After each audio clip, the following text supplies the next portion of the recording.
estar compartiendo y celebrando junto a ustedes durante estas 2 horas.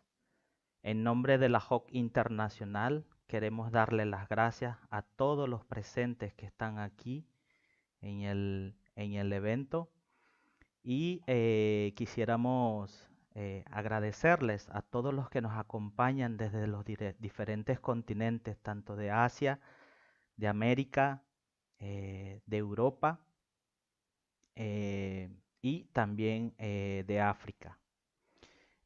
También nosotros quisiéramos agradecer profundamente algunos miembros que vamos a tener acá, quienes van a estar compartiendo con nosotros, que son los panelistas, tanto como Sara Prenger,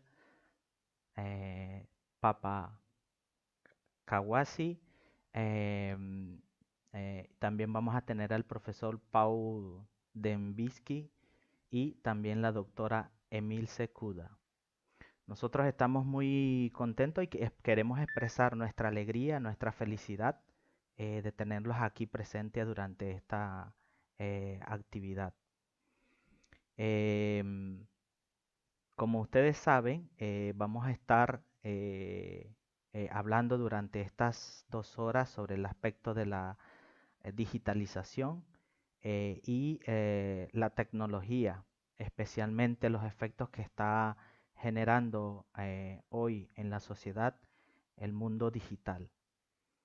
En ese sentido, aquí vamos a estar, digamos, teniendo los moderadores quienes van a compartir su perspectiva y su visión durante este evento, ¿no?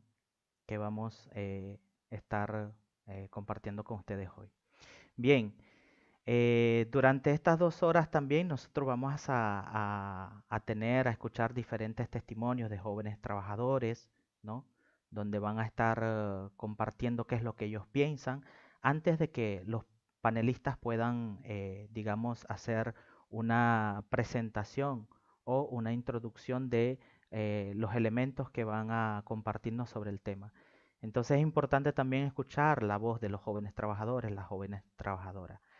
Em, y seguidamente ahí, pues vamos a tener también la moderación de este evento va a estar llevado por nuestra compañera Carla Molina durante este tiempo y a quien, pues digamos, voy a invitar para que ella pueda iniciar este evento y pueda llevar la moderación. Entonces, en ese sentido, una vez más, nosotros estamos profundamente agradecidos. Gracias por asistir a este llamado de la JOC Internacional a seguir compartiendo con nosotros nuestro análisis, nuestras reflexiones como movimiento de jóvenes trabajadoras. Entonces, bienvenida, bienvenidos y damos de manera oficial aperturar este evento. Entonces, le doy la moderación a nuestra compañera Carla Molina. Hola a todos, bienvenidos y bienvenidas a este seminario web sobre el tema de la digitalización en el trabajo, en la vida y en la acción. Voy a explicar. Sorry, we don't hear interpretation in English. No. Aló. Hola.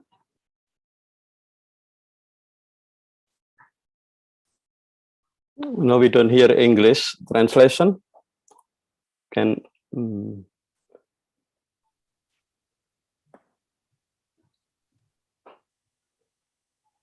Okay. Muy bien, gracias por esa ayuda técnica para resolver el tema de la traducción. Bueno, continuando con la agenda, explicaba un poco que en esta ocasión vamos a tener de invitados a 3 panelistas especiales para debatir sobre el tema del impacto de la digitalización. También la compañera Sara Prenger. Voy a explicar un poco la agenda. Vamos a tener en un primer momento la proyección de un film que nos compartirá testimonios y experiencias de acción de jóvenes jocistas procedentes de países de Alemania, Pakistán, Gabón, Venezuela, España, Nicaragua. También posteriormente a esto vamos a tener un panel donde nos acompañarán 3 panelistas que tendrán una temática específica con cual tratar. Después voy a dar más detalles sobre cada uno de ellos. Después vamos a tener la intervención de Emil Secuda del CELAM. Posteriormente a eso vamos a tener un espacio de preguntas y respuestas dirigidas a los 4 panelistas. Después de eso vamos a tener un espacio de discusión o debate donde la audiencia, en este caso todos los que están conectados a este webinar, puedan hacer reflexiones con relación a la temática desarrollada. Y finalmente, Lisa Salem, nuestra tesorera internacional, va a hacer unas observaciones finales y acción simbólicas para dar cierre a este webinar. Bien, entonces en ese sentido, continuando con la agenda, esperamos que sea de mucho interés y de mucha reflexión y debate para profundizar sobre el tema del impacto de la digitalización. Voy a pedir allí al apoyo técnico nos proyecte el film para dar apertura a este interesante webinar.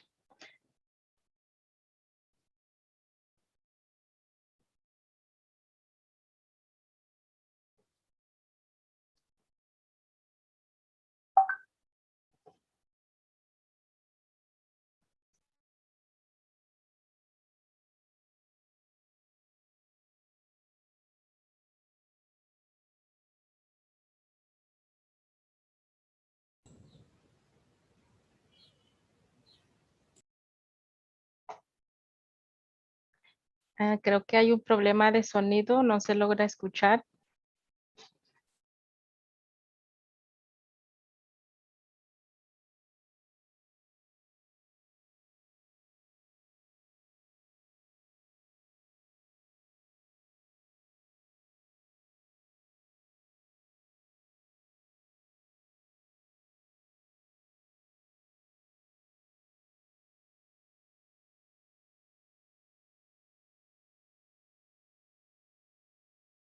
Día y el único contacto con mis compañeros de trabajo es por correo electrónico o llamadas telefónicas. No tengo derecho a prestaciones sociales como 13º mes, vacaciones y antigüedad. No tengo cobertura a la protección social. La empresa no está en el Instituto de Seguridad Social. Esto representa una profunda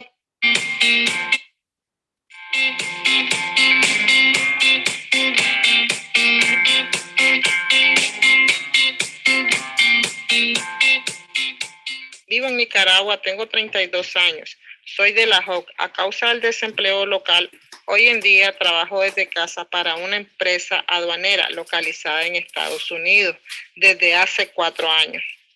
Mi función principal es digitalizar una plataforma online que vende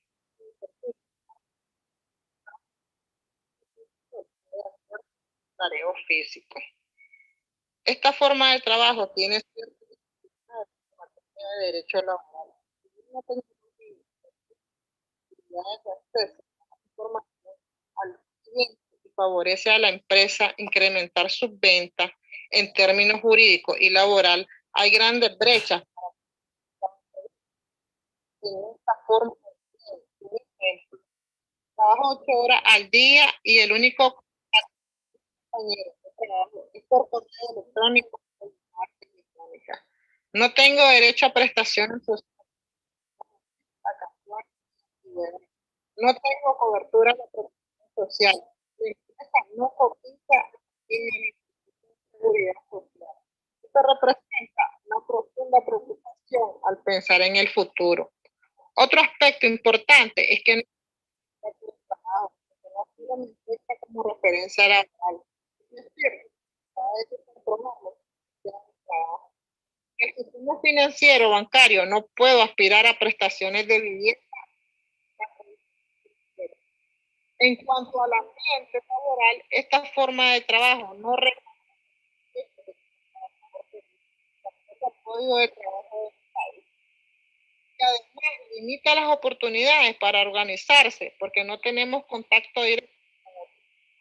Esta situación me ha convertido en una persona sometida a la soledad. A aumentar el salario para cubrir mi seguro facultativo.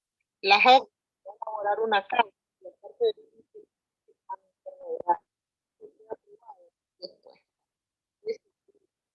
tener un contrato escrito que reconozca la relación laboral.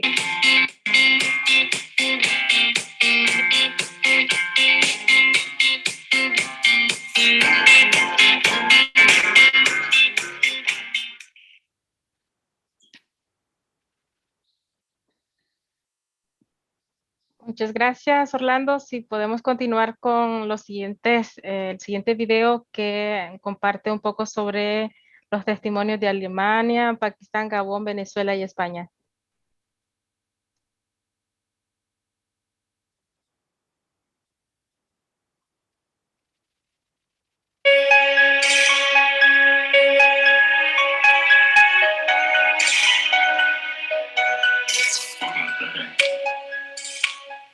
In the last years, I've been experiencing an increase of pressure and a decrease of separation between my private life and work. It was in different jobs I felt that, but for example, in my last job, I worked at a politician's office. And due to the pandemic, we started working from home a lot. So I had to use my own infrastructure. I had to use my own laptop, my own cell phone, and my own phone number. I had all the applications, the emails, calendar, messages on the phone. So people had my phone number and they wrote me and they called me whenever they wanted. So it was not possible for me to stop it. I was reachable all the time because it was my private number. On one occasion, for example, I got an email from my boss's friend, and it was a Saturday night, but I didn't check the mails. So I sent it to her on Monday morning when I read it, and she immediately called me and told me why she didn't get it before, why I sent it to her on Monday morning and not on Saturday night. She told me that was very important and it was not possible that she didn't get it before and that I should take care of that it would not happen again. I think that there are several problems or reasons for the situation to be that way. One is the consciousness or the lack of consciousness of the employer, in this case, my boss. I don't know if she was aware of the effects of her behavior. And if she was, then she didn't care. Second point is the lack of formation. I think I had the advantage that I have a formation in Iycw that gave me the possibility to realize the situation I was in and to act. So I was lucky with that, but I think there are a lot of people that are not that lucky and that are not able to realize it. And so I think that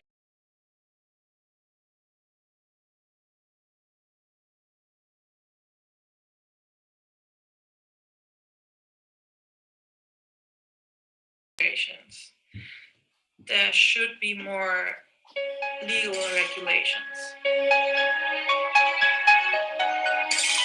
I am Khushbu Amanat. I am 19 years old. I am a teacher by profession. I am a member of Iycw since 2 years. As you know, we are facing the COVID third wave all over the world. That's why schools are closed nowadays. I am doing work from home. During COVID-19, life is so hard to live. Before COVID-19, I was full-time teacher and getting 20,000 PKR.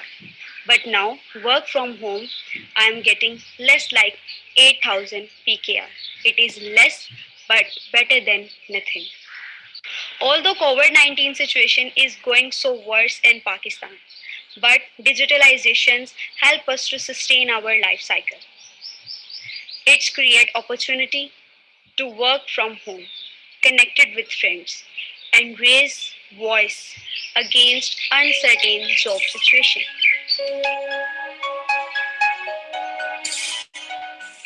Digitalization is the reason why I can keep contact with my friends during the pandemic. It's also the reason why I can see my best friend, where she's in Peru and I'm in Germany. But digitalization is also the reason why people can't keep their working time and their free time apart. It's the reason why I feel pressured to not answer every little message, but to answer it within a few minutes. Digitalization is a complex issue, which demands a complex discussion. We can benefit so much from it, but we have to see both sides. Otherwise, it will harm us. Bonjour, je suis Moussimba, secrétaire national d'Ajacapon, et je vais faire mon intervention sur le web. Le web est très important dans nos vies. Je suis entrepreneur et actuellement, je suis dans un chantier de Gordon, comme vous pouvez le voir. Il faudrait reconnaître que non, le web est important. Je l'oublie quasiment fondamentalement parce que c'est le web que j'ai commencé en permanence avec mes clients et avec les différents partenaires que j'ai.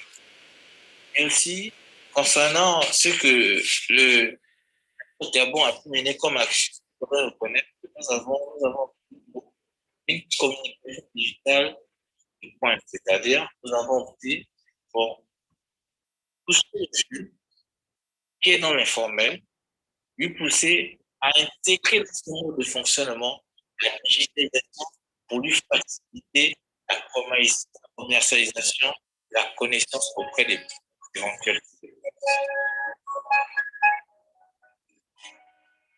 Hi, my name is Esther and I'm working as a medical doctor in a hospital. Since a few years, the communication between team members is more and more taking place in WhatsApp groups, telling the colleagues that you are sick, planning of night and weekend duties, etc. On the one hand, that is very convenient sometimes. On the other hand, the messages are often disrupting my free time, reminding me of work in the time when I need to recover. Sometimes that is stressful for me. Soy venezolana, tengo 21 años y trabajo en una plataforma de trading como parte de lo que es el servicio de atención al cliente. Mi trabajo consiste en responder correos, llamadas y pues, tener conversaciones con varias personas que tienen dudas sobre la plataforma de trading. Yo llego a la plataforma, a trabajar en la plataforma por medio de otros compañeros que ya habían empezado este trabajo, particularmente durante la cuarentena. La plataforma nos dio una especie de salida a lo que era la monotonía de la cuarentena, pero entre todo el trabajo presenta, por supuesto, sus propias dificultades. La mayor dificultad es que dentro de lo que es la monotonía de la cuarentena, se vuelve una necesidad para poder mantenerte a flote en todas las condiciones emocionales y psicológicas que pueda provocar este aislamiento. Y en base a esto, la compañía puede llegar a aprovecharse de tu dependencia al trabajo, de formas de explotación en cuanto al tiempo. Por ejemplo, yo trabajo en turnos de 12 horas, 2 días sí, 2 días no, mientras trato de equilibrarlo con los estudios, porque también estudio. Las condiciones en las que nosotros trabajamos dependen de nosotros. La compañía se lava las manos sobre lo que respecta a nuestras condiciones de trabajo. En esta situación encuentras personas que no pueden trabajar en su casa porque no tienen acceso a internet, tienen que trabajar desde un cyber. El salario no va directamente a lo que es la ganancia del joven o del trabajador, sino que también tenemos que invertir para poder seguir trabajando. Finalmente, me gustaría mencionar que este sistema del teletrabajo no solamente nos ha liberado de lo negativo que puede representar la cuarentena, sino que nos ha amarrado mucho más a esta vida del computador, en el que nos vemos enfrentados a diario, tanto en el estudio como en el trabajo, a esta pantalla. Y fuera de la pantalla no hay más interacción social, incluso cuando ya las medidas de cuarentena te permiten poder intercambiar un poco más. La vida del teletrabajo nos ha obligado, o por lo menos siento que me ha obligado a mí como individuo, a vivir a través de esta pantalla. Desde la Juventud Obrera Cristiana de España empezamos hace más de 2 años la campaña de acción Relacionarte, campaña que surgió de la reflexión de todas las militantes del movimiento sobre la realidad de las personas jóvenes de nuestro ambiente, y en la que nos dimos cuenta que las relaciones que estábamos generando en nuestra sociedad estaban demasiado influidas por las redes sociales y por los roles de género imperantes en la actualidad. En cuanto a las redes sociales, tras varias encuestas y una gran recogida de experiencias de gente joven, descubrimos que las tecnologías de la comunicación e información nos impulsan a crear relaciones muy superficiales y muy selectivas en cuanto a la apariencia, y en el que el postureo reina en este espacio. Descubrimos también la violencia y las agresiones sin límite que se viven en estas plataformas y que quedan impunes gracias al anonimato que proporcionan estas identidades falsas que hay en redes. También caímos en la cuenta de que las redes sociales generan situaciones que nos atacan de manera directa y minan nuestra autoestima, ya que tampoco estamos preparadas ni tenemos habilidades personales para enfrentarnos a este mundo en el que todo vale. Por último, también nos dimos cuenta de cómo el sistema en el que vivimos saca beneficios de las personas jóvenes y de toda la información personal y social que estamos subiendo continuamente a las redes. En definitiva, queremos poder usar las redes sociales como una herramienta que controlemos y que también esté al servicio del proyecto de Dios y de la JOC. No. In our school, they never introduced the online learning. Online learning is challenging because some topics are hard to understand and you have no physical contact with the lecturer, so it becomes difficult to find out more. You have to dig deeper and sometimes you lack the resources to do that, so it has been a challenge. It was a great adventure for some students, while for others it was a pandemic on the other side, because access to network and the equipment to use. Yeah, I had access to online learning, but due to the COVID-19 stuff and economy went down, they lost the jobs, the parents lost the job, so it is kind of stress for me to enroll in the online learning because it requires a lot of bundles, internet access services.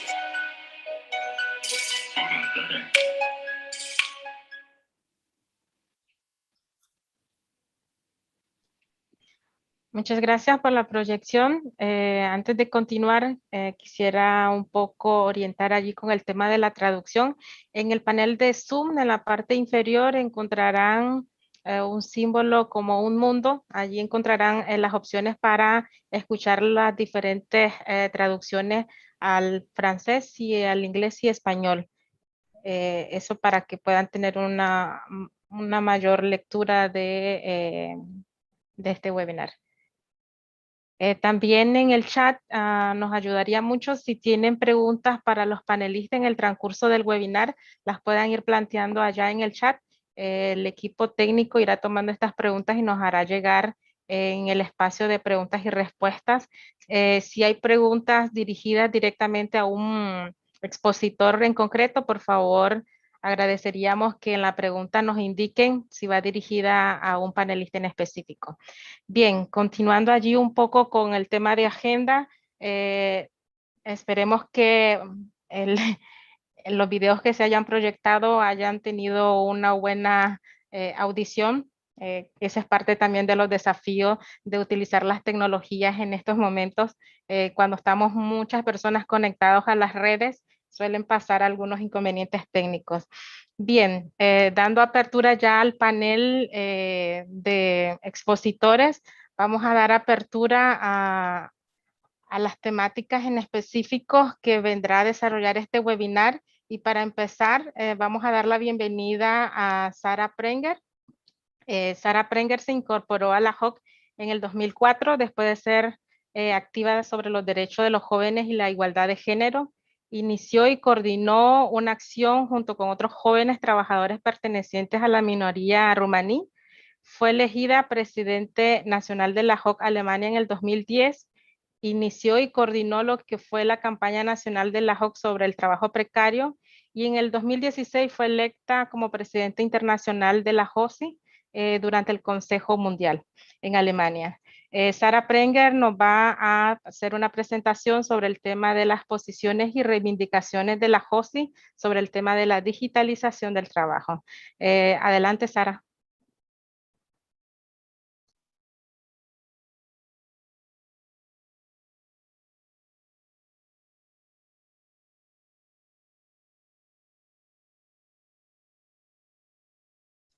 Microphone. Thanks a lot, Carla, and good afternoon, everyone also, or good evening to our comrades in Asia, and good morning to our friends in Latin America. I hope that the screen sharing is working, and I would like to share with you a little bit about our positions and our discussions which we have in Iycw about the digitalization of life and work. And we already heard many voices of young workers all over the world.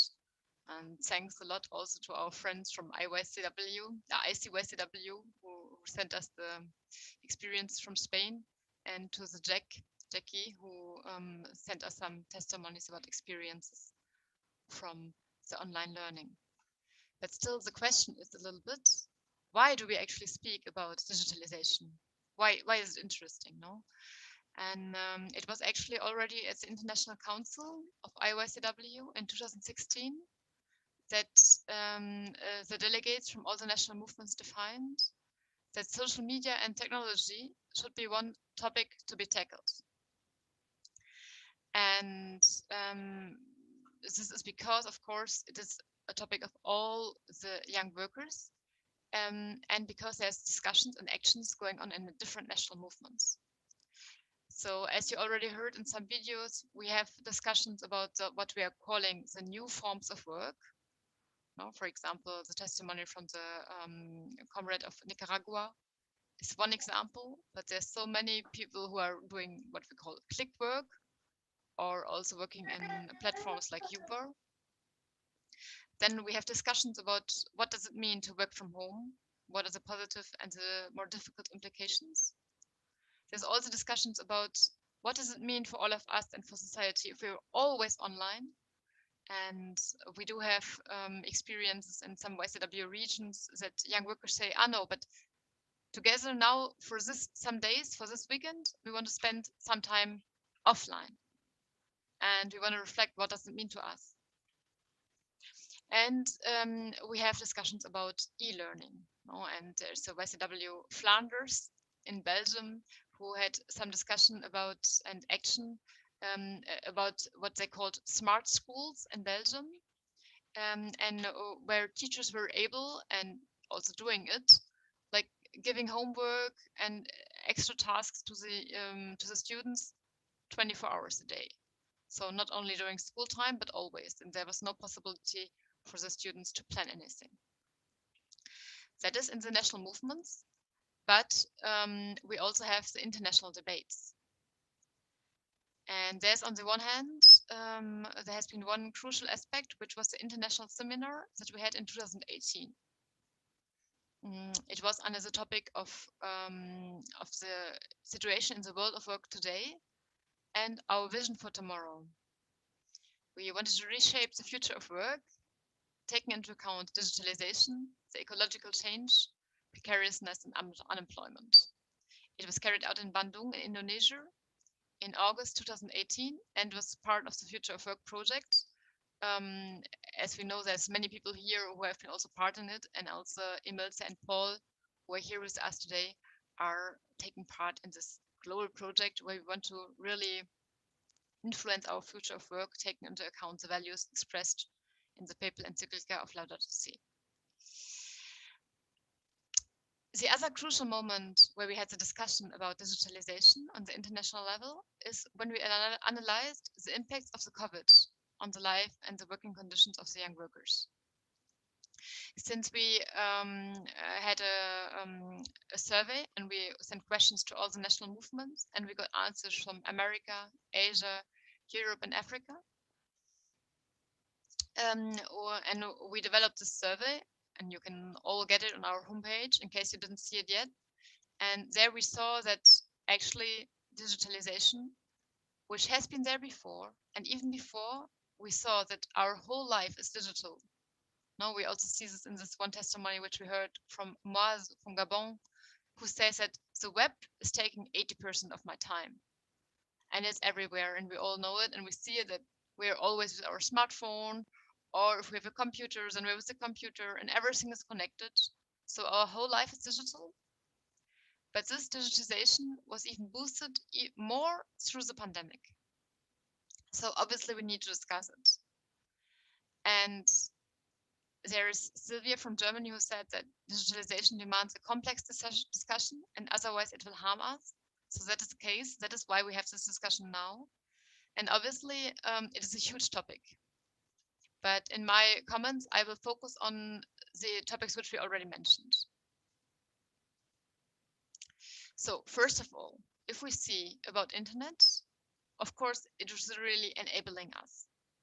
It allows us to do so many things. We're able to communicate globally. We're able to continue to live and work while we have to practice social distancing. And right now, this webinar which we're having, we have it because of the internet. It's really a resource. But the question is, always talking about resources, we also have to ask, how about its distribution? And there have been also in our COVID analysis, for example, our comrades from YCW Haiti, who say that in our country, there's almost no electricity.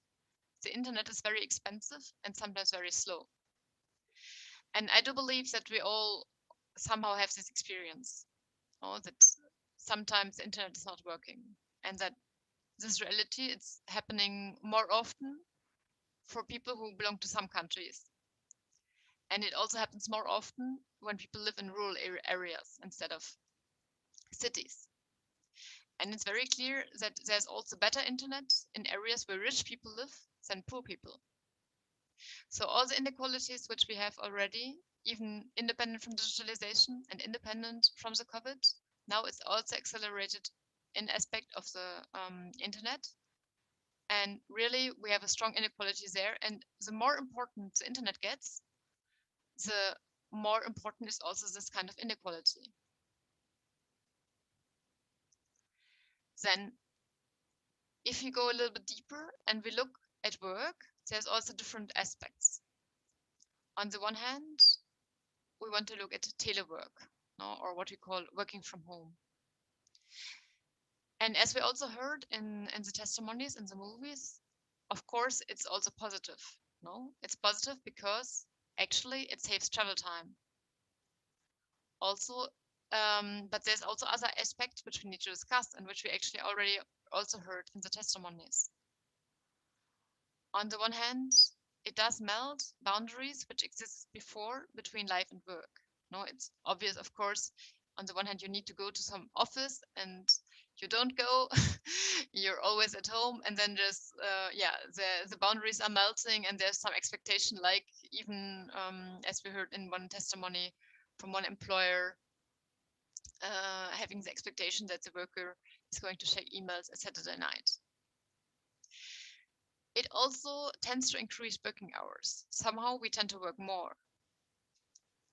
And there's one crucial question which we really need to discuss, all of us, because usually we all have this idea that if someone is working, of course, the electronic devices and everything what is needed for work is going to be paid by the employer. But in case of home working, this is usually not the case. So who is really paying for the devices, the electricity and the internet? And at the moment, there's most of the young workers telling us that they're paying for them themselves. The same question is about the workplace, about the desk, about a chair, about things which are necessary actually to be able to work also in a healthy situation. And that is not ruled at all at the moment. And working from home, if everyone works at home also, it can be more difficult for teams to communicate. There's all these discussions, or no, usually also happening in breaks, just if people meet coincidentally, which is not happening. So really, it must be clear that there need to be some spaces for maybe for teams to meet online. And one crucial question is really about the organizing of the workers, since they're not going to meet coincidentally anymore. The question is how they're going to organize. There's another aspect of looking at work. No, we talked about the telework, but there's also this issue of what we call new forms of work, click working, platform work, etc. And there we heard one testimony, which I would like to repeat partly. We heard from Nicaragua. Anna, she said that her main function is to digitize sheets from an online platform. And this would have certain difficulties in terms of labor law. No labor contract, no social insurance, no right to health care and pension payments. Also, she strongly feels that loneliness limits the right of freedom of association, and she cannot practice her right to organize. And she even sees that this form of employment is a strategic way in restricting the right to organize. So it's just one example, but it really sees all these many aspects which are related to what we call new forms of work, because there's so often the question, how about social security? How about the right to organize? And the basic question, which is apart from it, is the question, who is the worker and who is the employer? Because very often it's not so clear. Because there's what we call false self-employment. People are actually kind of there and they're taking the orders and they're responsible for the whole organizing their work. But in reality, they're also receiving orders. So who is the worker, who is the employer there, and who has the responsibility? After all these questions are kind of global questions looking at work, looking at digitalization of work. Because one thing is clear, it does enhance workers' global competition. Since it's always possible to ask a worker from, be it in Nicaragua, in the US, be it in Europe, be it in Africa, then workers are actually competing against each other, no matter where they are. It also really makes us wonder who is actually responsible. Who is responsible for the employment relationship and who is responsible for devices. It also does increase pressure. No, as we already heard, there's so often the situation that everyone is always reachable. There's always some communication on the social media. There's always some communication with the computer. And since it's always possible that we're going to work, it's always possible that communication is made, there is what we call rapidification. The speed is always increasing. It's always getting more. So this does make the pressure increase. And we all do need digital devices. So what is about the working conditions in their production?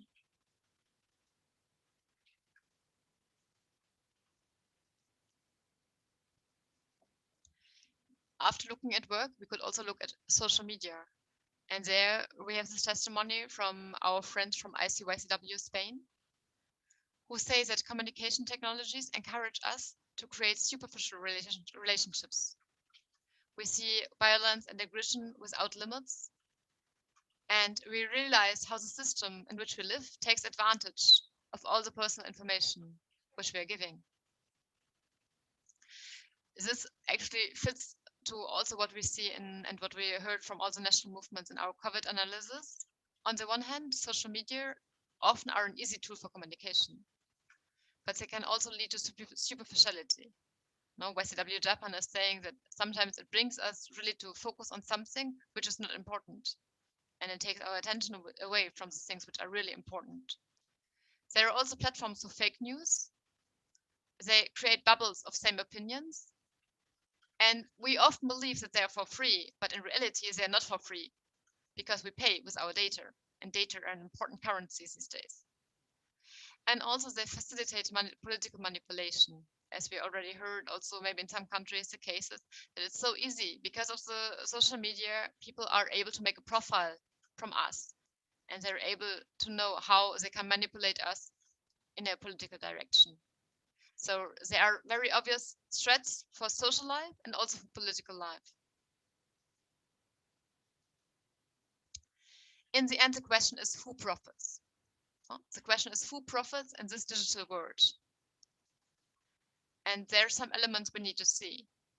On the one hand, as I already said, the services are not for free. We pay with our data, and people earn money with our data.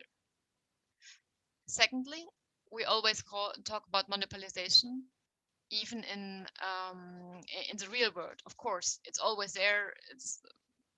Companies are in competition and they get bigger.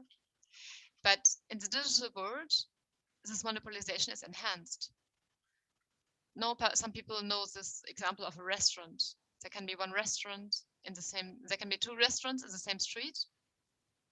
And one restaurant is a little bit better, but sometimes it's also full because it's so good. So then the other one will also still stay because people are still going there because, they do not want to wait in the crowd. But in the internet, such elements don't happen. Something is popular and people will go there. And actually, the fact that something is already popular is even one reason why people will go there. No, we are going to one social media tool because it's already full. There's the issue of taxes, no, and we all know that taxes actually are necessary for the common good. We all demand social protection. We need it, but very often the social protection contribution, the tax, it is paid based on the holding of a company. But the question is for a digital service, no, for example, Facebook, which can have the holding in Ireland, but it is used in so many countries and is making profit in so many countries. But the taxes are not paid in these countries. So it's a huge injustice there. And the fourth question, talking about who profits, is about who actually has priority in the lanes of the internet. If we talk about streets or traffic, then the question is, actually, if there's a lot of traffic, if there's many data, which data are the ones who are going first? And in some countries, we have laws saying that there must be some net neutrality, allowing all the data to be treated equally. But this is not the case in all countries. And sometimes the priority will be given to the service which is actually paying for that. So after all, when we ask who profits economically, we will see that it's the digital giants, it's those who are already big, it's Google, it's Amazon, it's Facebook. And after all, it's always the same story, that those who are already rich get richer. And in Bandung, someone said that technology serves capitalistic interests. And this could maybe be a summary of all this analysis. At the same time, we have to ask questions about our ecology. Because on the one hand, we do have the growing need for raw materials because we have the growing need for devices. We see a growing waste, and we also see a growing need for electricity with data growing daily. So the question is how all this can be sustained in our ecological situation and how are we going to organize it? seeing all that, the question is, what is our opinion? And as Iycw, we strongly believe in the conviction that every young worker is worth more than all the gold in the world because we are God's children. So actually that there's so much injustice that people are taking profit from our data, that human rights and workers' rights are denied, is not acceptable. So what is needed? It's on the one hand, really we need global and strong social protection, and this must include internet. No, because nowadays internet is not a luxury. Internet is really necessary to participate in this global world. And also workers' rights need to be updated and enforced. We do need the right to disconnect. The right for workers to say now the 8 hours are over and I'm not reachable. We do need clear regulations about the employer's responsibility to provide material. And we need regulation and especially monitoring of platform work. We also need justice ensured also in the digital sphere. We need digital taxes to be paid based on the income, no, what we call digital tax, what we call GAFA tax. We need citizens to be in control of their data, and we need respect for the ecological boundaries of our planet. So what we do need all in all are collective debates and awareness raising.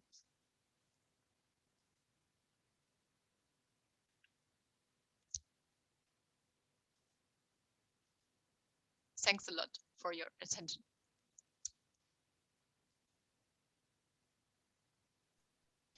Muchas gracias, Sara, por esta presentación. Vamos a aprovechar para dar acá un saludo a miembros de la JOC de India que están por acá participando, de Ghana, Sri Lanka, Perú, Flandes, Colombia, Nicaragua, Don Bosco International de Bruselas, miembros de la Iycw y ACA Bélgica. Dando continuidad al panel de presentaciones, vamos a continuar con la presentación de Papa Kawasi, actualmente director jurídico interino de la Confederación Sindical Internacional de la CSI. Antes de unirse a la CSI fue jefe de asuntos legales y administrativos del Congreso de Sindicatos de Ghana. Adelante, Papa. Disculpen, su intervención va a ser sobre la evaluación de la CSI, sobre el impacto de la digitalización en las condiciones del trabajo. Adelante. Thank you very much, and thanks to Sarah for her presentation, very comprehensive and enlightening. Just a quick correction on my intro. So I'm currently the acting legal director for the Iycw, International Trade Union Confederation. And before then, I was the head of legal and administration for the TUC in Ghana. And I see that I have a Ghana colleague on the platform, and shout outs to him and to all of you. Let me also say solidarity to all of you on the Labor Day weekend. So tomorrow is 1st May, and happy Workers' Day to all of you. I welcome the focus of today's webinar on young people, especially in the light of the pandemic and the impact of digitalization on their work, life, and action. Just before the pandemic, the ITUC released its 2020 global poll, which revealed the situation of young people in the labor market. The data showed that, among others, nearly half of young people had experienced unemployment or reduced hours, either personally or in their household. Young people are more likely to work during the weekend, and 21% of those under 40 said they were doing more than 5 years ago, as compared to 13% of those who are over 40. And of course, this data must be compared or contrasted with the fact that 76% of the global population think that the minimum wage in their country is not enough for workers to live a decent life. So more work, less pay. Also, 70% of the young people worried about the state of the climate. The same number express worry about losing their jobs, working in precarious and vulnerable employment. The same number were worried about the misuse of their data, about 70% of the respondents. And about 70%, the same number, were concerned with rising inequality. So this information just confirmed what the Iycw had been saying, that the post-World War II social contract is broken and is no longer fit for purpose. That the social foundations of social contract has given way to the market and neoliberal policies, which are out of balance, focusing only on efficiency and reliability at the cost of sustainability, fairness, a shared growth, shared prosperity, and a human rights-centered economic growth. The pandemic has also revealed the unequal access to technology and technological knowledges, which means that whereas a few people have benefited from the isolation associated with the response to the pandemic by recourse to IT, which is adaptable to work, so teleworking and so on, many more people, a number of them in informal economies in developing countries, have suffered, and of course in global supply chains, which are far removed from the consumption center in the so-called developed world, have suffered greatly from the pandemic. So this includes colleagues whose work is human-facing and who are in the front line, like cleaners, tellers, drivers, delivery workers, and so on. The 2020 International Labour Organization General Survey, focusing on promoting employment and decent work, showed that young people account for over 4 out of 10 workers employed in the most affected sectors of the informal economy during the pandemic. The report notes that almost 3/4 of young people work in the informal economy, revealing the magnitude of the youth employment crisis in the context of the pandemic. This vulnerable group is largest in middle-income countries.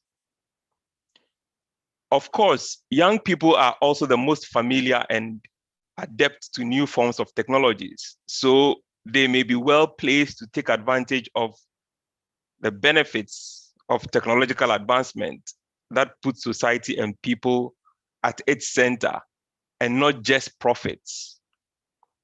It is also clear that though many young people in developing countries, Africa and so on, use IT and appreciate the possibility offered by digitalization and IT technologies, the lack of investment in broadband and internet penetration, as well as lack of investment in tech education and training, and also the absence of sharing of technologies, exacerbate the technological divide and does not bode well for employment or entrepreneurship among young people. Young people are also at the forefront of challenging the carbon-based industrialization model we have now and asking for it to be replaced with sustainable green industrial and manufacturing-based economic growth. Young people are not only concerned about jobs and carbon neutral economic growth, they are concerned and impacted by issues of rights and a floor of protection for all in light of technological advancements. The ILO Centenary Declaration notes the need for human-centered approach to the future of work and calls for harnessing the fullest potential of technological progress and productivity growth, including through social dialogue to achieve decent work and sustainable development, which, as the report says, ensures dignity, self-fulfillment, and a just sharing of the benefits of growth for all. It is heartwarming, on one hand, that according to the ITUC survey, about 70% of young people see the importance of unions. And a similar number has called for action to address all the concerns and worries they have expressed. However, we are concerned that in an increasingly digitalized and a world of algorithms, especially in the public space, there's the authoritarian deployment of these same technologies to surveil, to disinform, to intimidate, and undermine human and labor rights is rampant and destructive. These technologies are developed with the best of intentions, but once developed, its use as a tool, like any other tool, is subject to the user. This is where more young people are advocating for ethical and human-centered approach to digitalization and AI technologies. We see that, for example, 2 days ago, when we celebrated World Day of Safety and Health, the ITUC was calling for, in line with the ILO Centenary Declaration, that occupational health and safety should be made a fundamental right. But at the same time, there are attacks, disinformation campaigns aimed at disinforming young people and workers about the need for occupational health and safety. The right to form and join unions are also under massive attack, using surveillance and other forms of technologies to undermine access and the take-up of these rights. From Belarus to Myanmar to Hong Kong to the Philippines to Zimbabwe, colleagues, trade unionists fear that their online data gathered through social media activities or on their phones are under surveillance by repressive and undemocratic governments, as well as bad and unethical employers and businesses. There are concerns that the digitalization is undermining the right to collective bargaining and privacy without adequate and sufficient protections. So the use of technology and the availability it gives us to work from home, especially during this pandemic, and as Sarah said, has resulted in the blurring of the lines between personal life and work life. For those who are working at home, you see increasing health and safety concerns with ergonomic issues, eye concerns, bodily strains. There's a lot of complaint about electronic surveillance, psychological health issues related to pressure, which some of the testimonies that were mentioned in the presentation earlier noted. There are big problems with working hours and the right to disconnect, and then concerns related to wages. We also know that AI is exacerbating the issues of racial disparities and gender inequality. There are also those who are championing a shift from working time to micro-tasks-based contracts, which will be very bad for labor markets, economies, and societies, which will plague young people with low wages, removal of working hours, with no right to disconnect, no guarantees for leisure, for leave. In such a world, workers will feel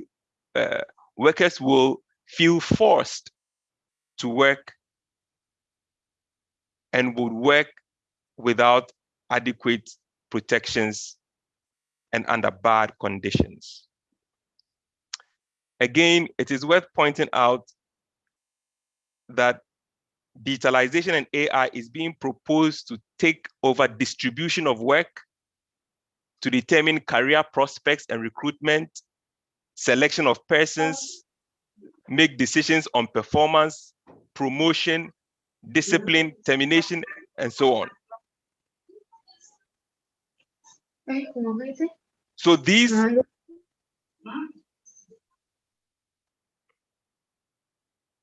Can I go on? Yes, please. Okay.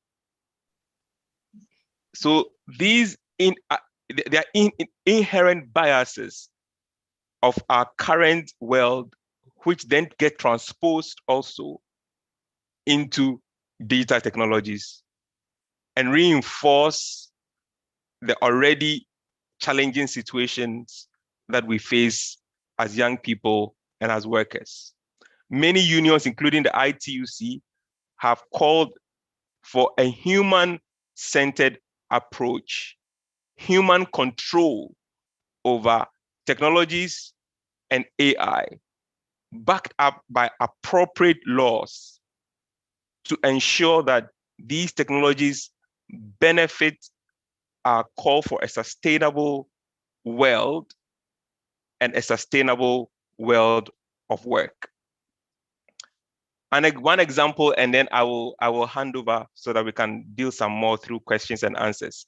Last week in the UK, I noticed this news item of the postal workers who were unfairly criminalized, about 736 of them, and who have had to go through long litigation battles to confirm now that actually they were not responsible for any thievery, but the IT systems that were installed in the 90s was the one that was at fault. And yet these postal workers have suffered indignities, financial ruin, social exclusion, prison term for some of them. This should show us that if we don't address the concerns related to technologies and AI, then the struggles that our forebears and the struggles that we ourselves are going through to ensure human rights, labor rights will be set aside. I am happy that young people all over the world are demanding technological advancement that reflects their values and address their concerns for the future of the planet and the world of work, especially on measures being adopted to recover from the economic devastation of the pandemic, including a demand for climate-friendly jobs, a floor of protection for all workers irrespective of classification and status, universal social protection, a shared prosperity, equality for all, and then an inclusive world. Thank you very much. And I'm ready for questions and answers.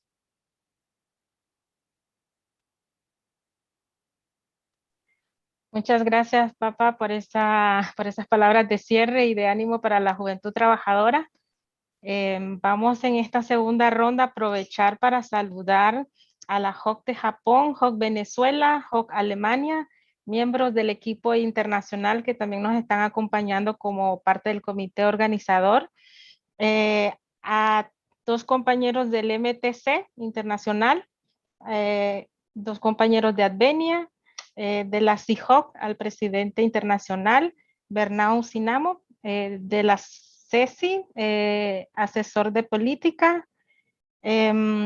De Advenia mencionaba a dos personas que estaban presentes. Del MTC tenemos por allá a la presidenta, secretaria general y a Moninier.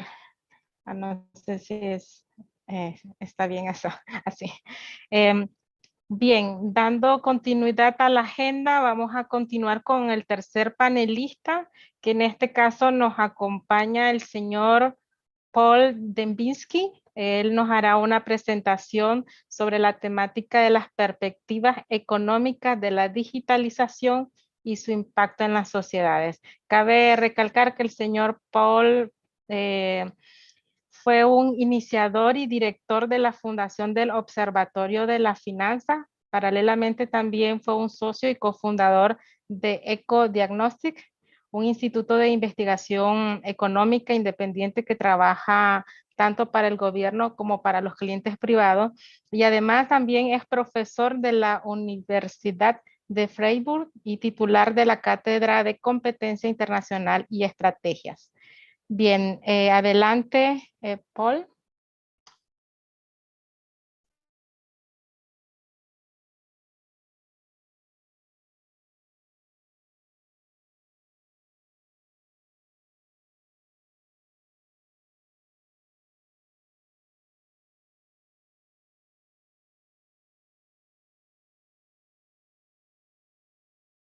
Excuse me, Paul. Could you open your mic, please? Okay. So can you hear me now? Yes, super. Okay.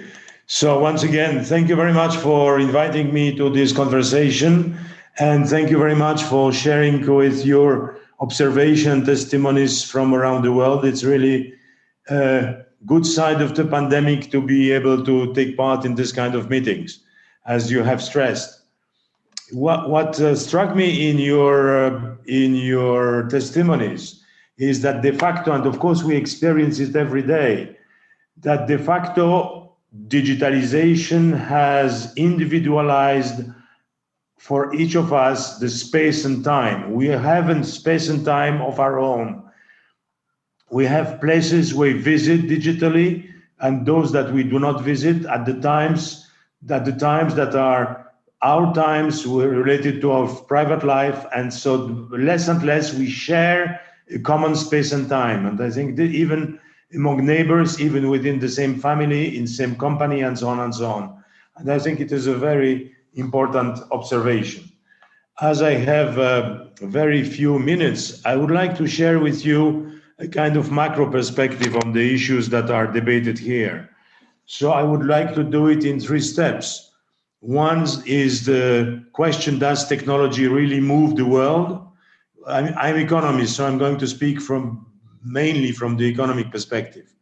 Then the second point, which is very much about the relationship between labor and capital in this time of digitalization. And the third one, referring to the Laudato Si encyclical closing remark about the technological paradigm. So let's start with the first one, with the technology moving the world. So there is a sequence between innovation, technique, and technology. Innovation is the moment where somebody finds something new, and well, it can do it in his house, in his laboratory, possibly in his garage. But for the time being, it's just intellectual or technical breakthrough. It has no external or external bearing. It is limited in time and space. When innovation becomes a technique, things change a little bit because it becomes a way of doing something differently. And this technique can be multiplied, can be applied in different contexts, and it can start to change the world.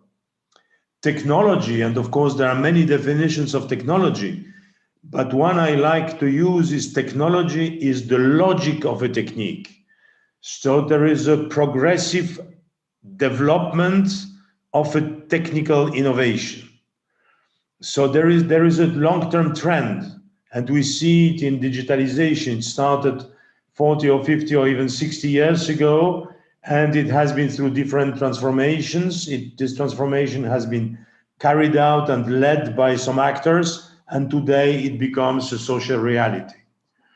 So of course, innovation and techniques develop spontaneously. Technology as a, let's say, logic of a technique, in most cases is embedded somewhere in an institution or in a set of enterprises. And I think this is important. So it does not fall from the void space. It is cultivated, it is directed, it is, it is developed. So it is not exactly a deus ex machina. It is something on which human beings can have an influence. Maybe less on innovation, maybe less on technique, but on technology for sure. So taking an economic perspective, you may have heard the conversation about long-term trends in the economy. And there was an economist in the 20s of 20th century, Kondratiev, who tried to analyze the years from the Industrial Revolution on and found the cycles, long-term cycles, cycles of 50 years more or less, describing or segmenting the period around which fundamental technology has changed not only the way people interact, but also the way people work, in which economic structures are built, to a large extent the way social interaction takes place. It many cases has affected politics and also geopolitics. So technological change viewed by Kondratiev is something that really moves the world. And you have here the five cycles that have been more or less identified with more or less precision, one around steam engine, the other way around steel and railway, the third one about around electrification and chemical development. Then comes mobility with automobiles and petrochemical. And then the fifth that ended in the 70s and probably is, sorry, that started in the 70s and probably is ending more or less today, which has information technology and communication. So there is a question to what extent we are entering in the sixth Kondratiev cycle, to what extent digitalization, the one you referred to in our daily experiences, is setting ground for a new economic cycle that might be the sixth of Kondratiev. Of course, it is just one explanation of economic change, of social change, of psychological change, and the change in the way the world functions. Here you have an econometric attempt to design, to check against evidence, this idea of Kondratiev cycles. This is measured by stock market returns. So what is measured is only the blue, and the gray is just graphic representation. This graphic would suggest that we are in fact confronted with a regularity, which really has a kind of rhythm. But it is not so simple. It is not so simple, because if we take the GDP growth for the last part of the previous graph, we see that stock markets here in blue behave differently from GDP growth. So when reading only stock markets, we would see here really a nicely designed cycles. We don't see them at all, or at least not overlapping from GDP. So Kondratiev, like many others, economists, politicians, theories of history, tried to find a rhythm in human history. I'm not sure that it is exactly the way we should look at digitalization. Because digitalization, and your testimonies show it, of course, we have not been here 100 years ago or 50 years ago, but what you show very clearly is the deep change in your personal life, in social life, in work relations, in space relations, and we have not addressed in geopolitics and in politics. So maybe digitalization has a stronger effect than previous revolutions, but of course we should ask our grandparents to be sure, or grandparents to be sure, that our representation is true, that we really live in peculiar times. You are familiar with this graph speaking about fourth industrial revolution. It's inspired by Kondratiev, but here you have 4, not 6, where there are 2 important moments in the last half century or since the last World War, which one is automation and computers, started more or less in the 70s, and there is today the fourth industrial revolution, which is related to connectivity, and of course digitalization is one element of this connectivity. So what are, of course, I said that behind this technology there are actors, and if we look also at the perspective of largest enterprises in some historical depth, you see here in yellow the champions and the drivers of digitalization. And this table reflects the 10 biggest enterprises of the world in terms of market capitalization. So we start, so in yellow you have digitalization related enterprises, and in blue you have telecom enterprises. You see in the 80s, in the top league, there was no one from digital crowd that is running the world today.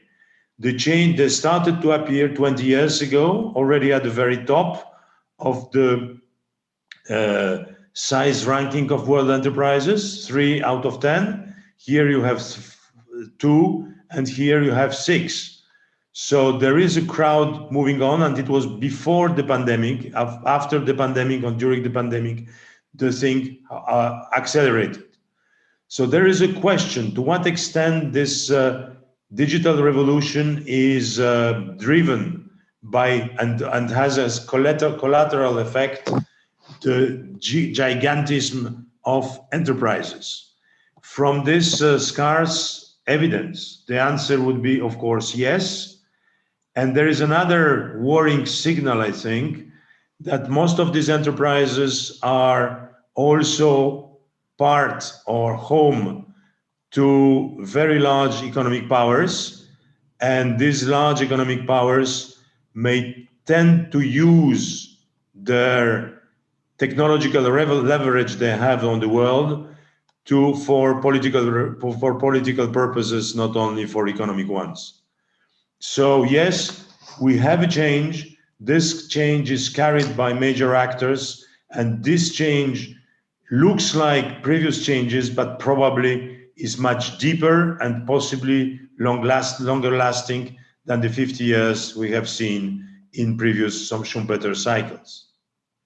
Let me move to the second part of my short talk, which has to do with labor and capital share substitution.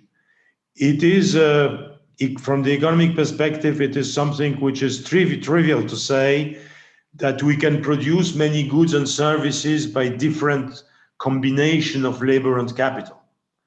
Things can be automized, things can be done by machines, but they can also be done by people. Of course, the overlap is not perfect. There are things that cannot be done machines and others that cannot be done by human beings. But in the middle, there is a huge gray zone where there is room for substitution. And what drives this substitution is, of course, the relationship between the cost of capital and cost of labor. Cheaper the capital, more we are going to substitute labor, so lay off labor in order, and more we are going to use machines and algorithms and technology. And cheaper is labor, more we are going to use labor instead of capital. So there is a race to the bottom somewhere between capital, and not only across the globe between labor, but there is a race to the bottom between labor and capital. And I think this is very important. This is not a new phenomenon. Here you see the share of labor remuneration or labor income in world GDP. you see that for at last almost last 20 years, there is a slow declining trend. So the share of labor in world GDP is decreasing, while the corresponding through is that the share of capital remuneration in GDP is increasing. There is a remark. Can you follow me? Yes, Paul. Okay. So this trend, except for Africa, where things is moving a little bit upwards, the general trend is replicated in all continents. So labor is being more and more substituted by capital. And this is a worrying trend, taking into account that in the world population, we have still 60% of work, all work that is carried out is carried in informality. And this informality appears as a new normal, both normal in terms of statistics, but normal also as the way, good way of functioning. So there is a normality has these two meanings. One is the most frequent, and the other, it is because it is considered as a good practice.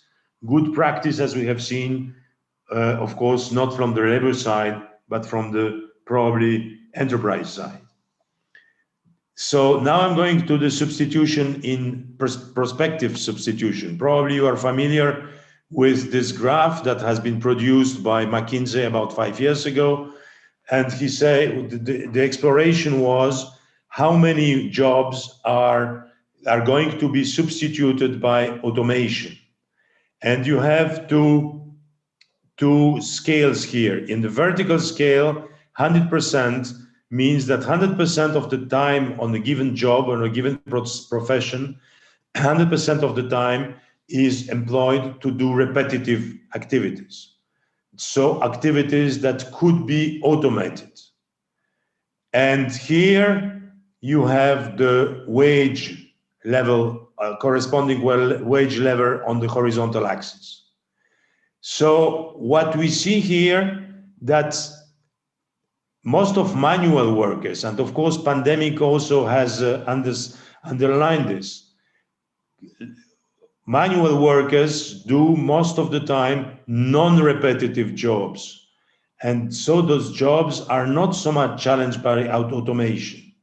Whereas file clerks jobs here on the upper side of the graph are ready or are in most threatened by automation, by the substitution of labor and capital. It has not to do with the qualification of the persons, it has to do with the quality of the task. And I think this is very worrisome, because it's not only a question of education, it is a question of how economic activity is organized, and this organization is in hands of enterprises. So more automation, more repetitive jobs there are, worse it is in the perspective of cheap capital, which is on the horizon. So the study of McKinsey concluded that about 40% of these jobs here where automation is high, speaking mainly on the OECD countries, 40% of the jobs are in threat of being automated. Of course, this graph does not contain professions that do not exist yet. Professions that will come along with increased digitalization, that have to do with probably high-tech jobs, designer, programmers, integrators, and so on, which are not in the targets for automation, for substitution, because they are not on this part, they are more in this part.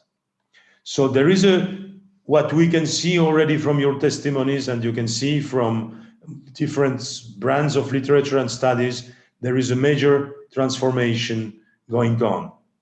Here I refer to a recent study by Iycw, which produced a long-term study on platform workers, especially comparing Indian and American platform workers and platforms providing micro-task jobs.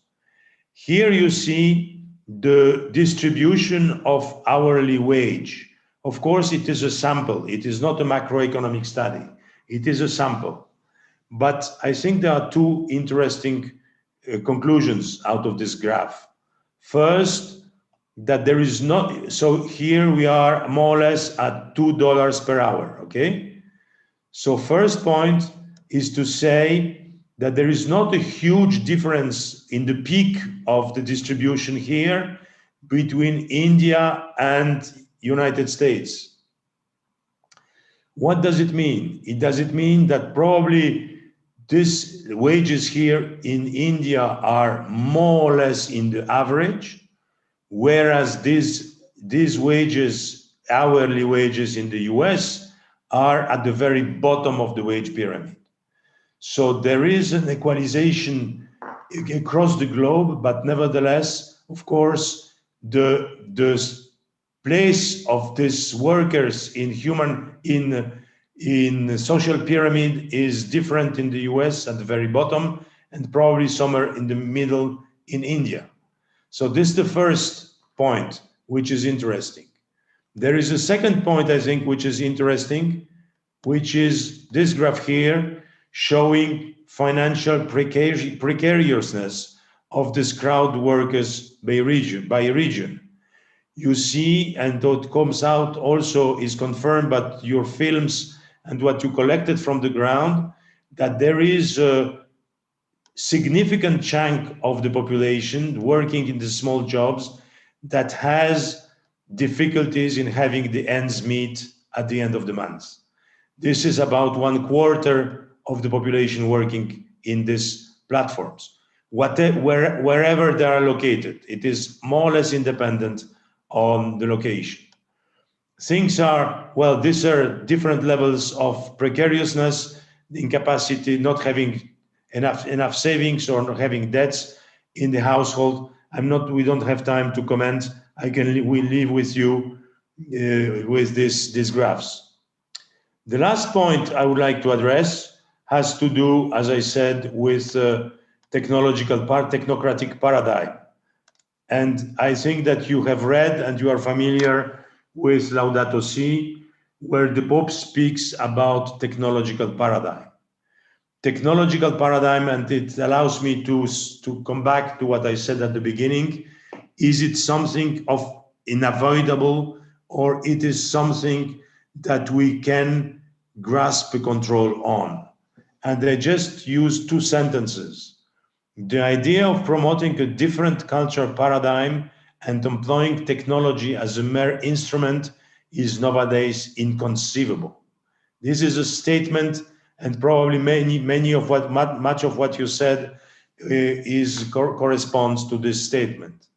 But then the Pope ends the same paragraph by saying, well, but our capacity to make decisions, a more genuine freedom, and the space for each one's alternative creativity are diminishing.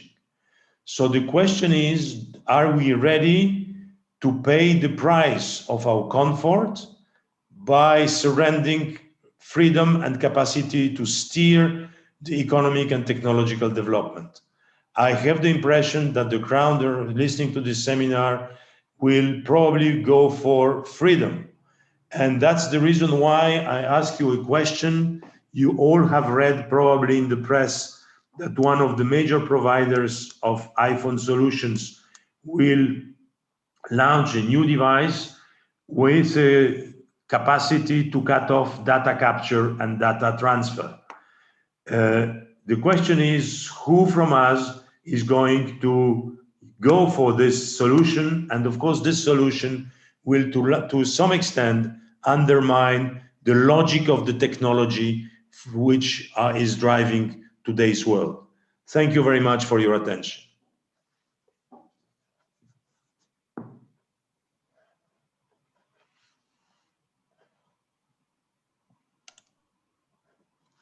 Muchas gracias Paul, por esta presentación. Seguramente para la sesión del debate va a aperturar muchas reflexiones e intervenciones de los participantes que están en línea. En esta tercera ronda queríamos saludar a la HOC Australia, que también nos acompaña, la HOC Indonesia, la HOC Ghana, European Sunday Alianza, CECI, de Mihar Krinskar, presidente de la organización, ADI Bélgica y Pensamiento Propio, sean todos bienvenidos, y al padre Norman, que por allá lo veo también. Bien, continuando con el panel, vamos a dar espacio a Iycw, doctora en teología por la Pontificia Universidad Católica de Argentina, también profesora e investigadora de esta universidad y de la Universidad Nacional Arturo Jauretche de Argentina, miembro del equipo consultor de la Escuela Social del CELAM, de la Conferencia Episcopal Latinoamericana, miembro del Programa Internacional del Futuro del Trabajo. Ella va a hacer una breve presentación con relación a una reflexión ética desde la ética social cristiana. Le damos el espacio para que pueda hacer su presentación. Adelante, Emil, y bienvenida. Hola a todas y todos. Muchísimas gracias, Carla, por la introducción y gracias a Sara también por invitarme.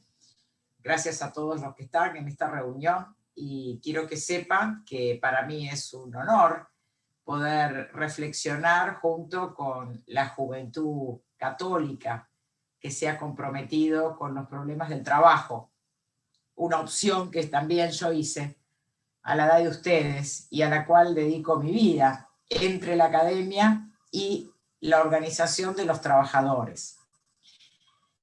Lo que han expuesto mis compañeros ha sido realmente maravilloso en cuanto a la claridad y al mismo tiempo aterrador.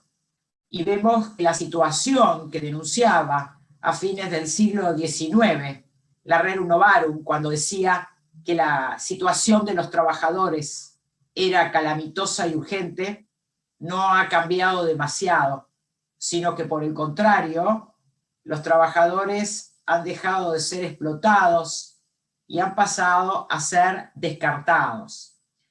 Creo que los testimonios y sobre todo el claro ejemplo con datos contundentes que ha dado mi compañero, el profesor Paul Dembinski, no merecen mayor aclaración.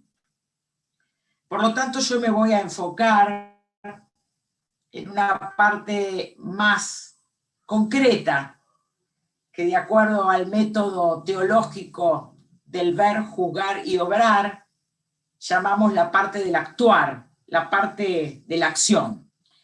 El encuentro habla del impacto de la digitalización en el trabajo, en la vida y en la acción.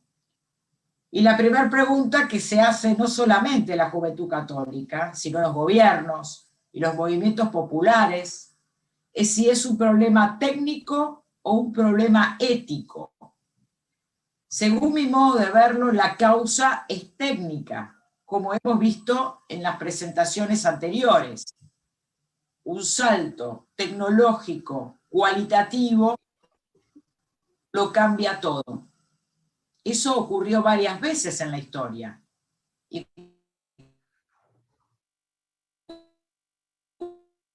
cuando digo que lo cambio, las formas.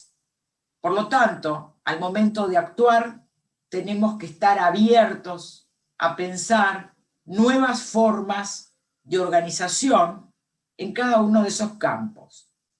Si bien la causa es técnica, la solución no es técnica, la solución es ética.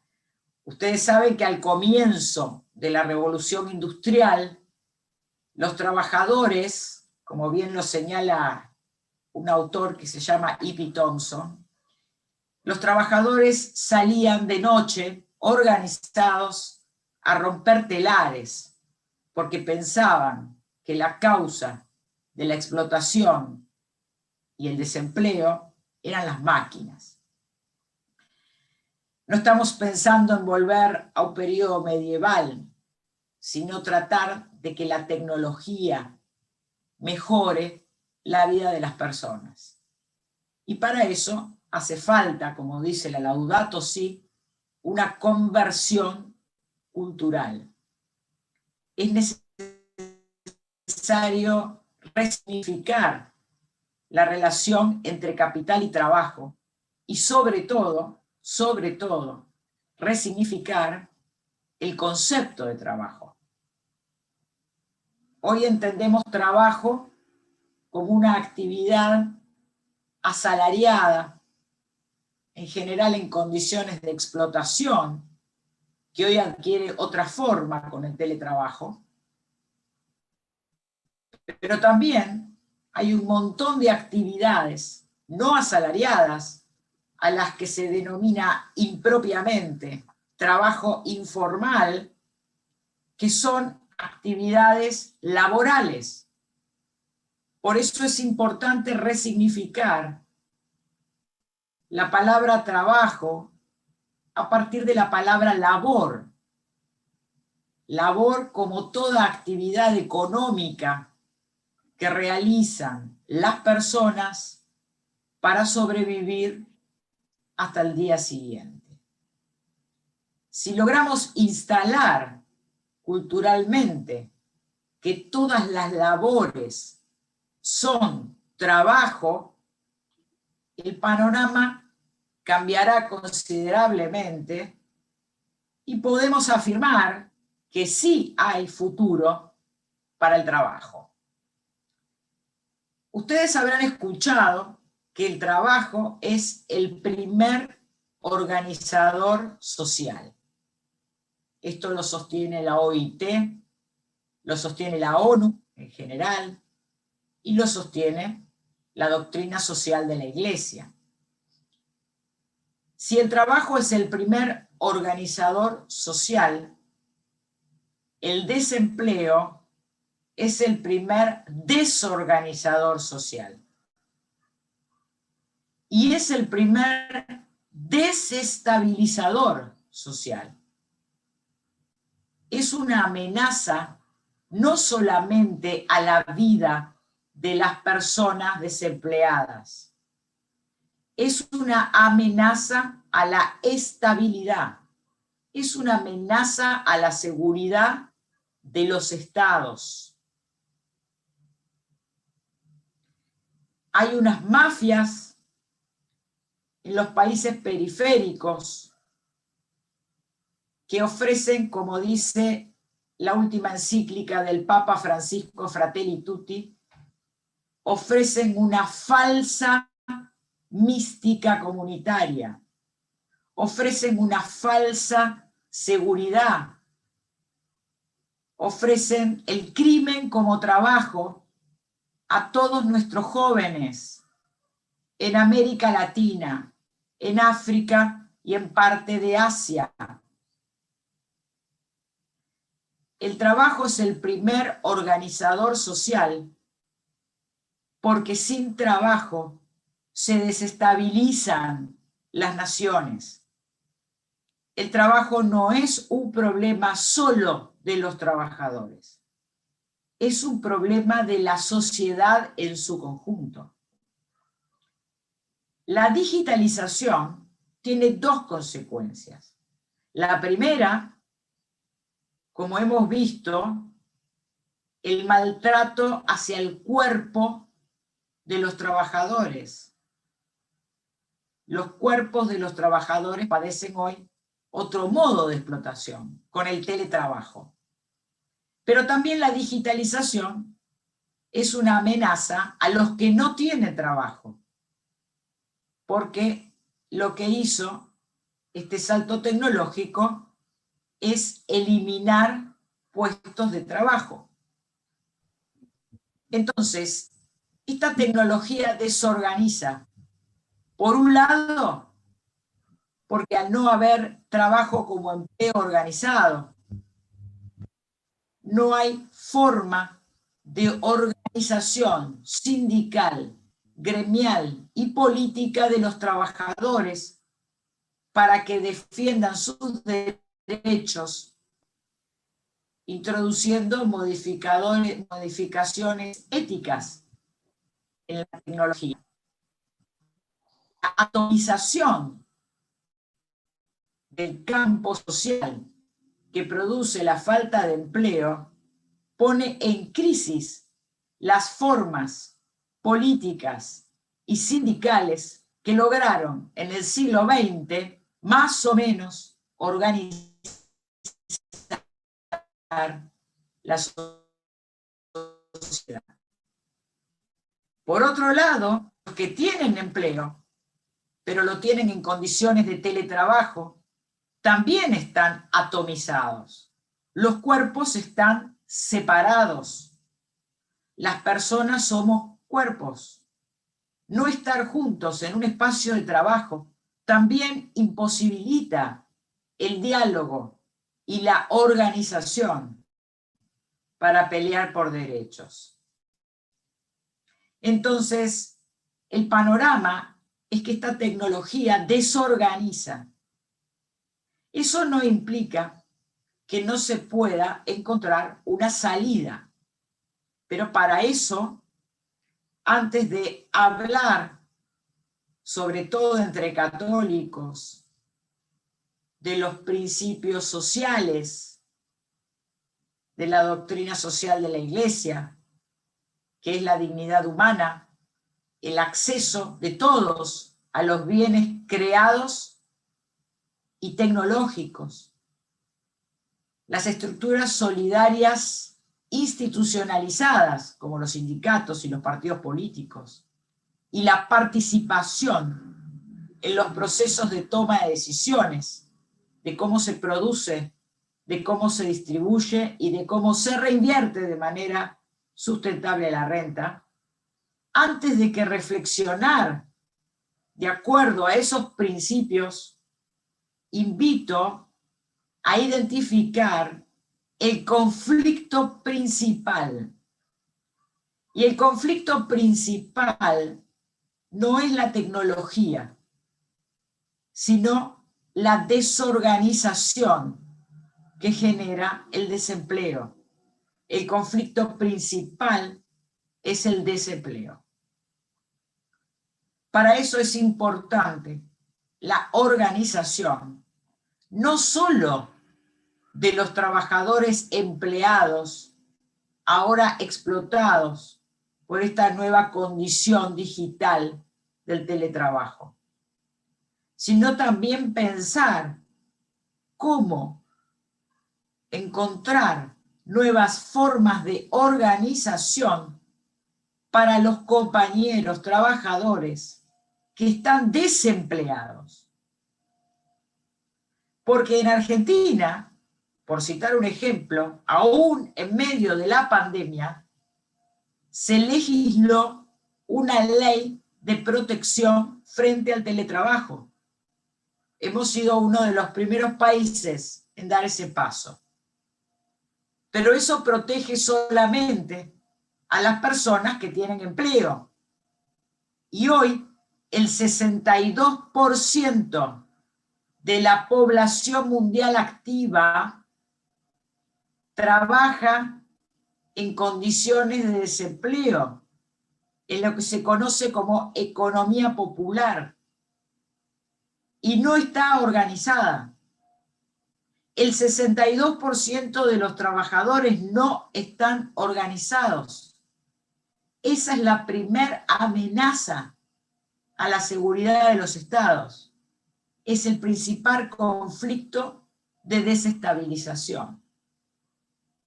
Entonces, para no extenderme demasiado y abrir al debate, me han pedido que hable 10 minutos y como estoy disciplinada voy a cumplirlos. Los invito a pensar en la organización, en nuevas formas de organizaciones, en que aquellos que están organizados, como ustedes, que aún tienen conexión porque como bien mencionaron mis compañeros, el problema entre los desempleados, sobre todo en los países de la periferia, es la falta de conectividad.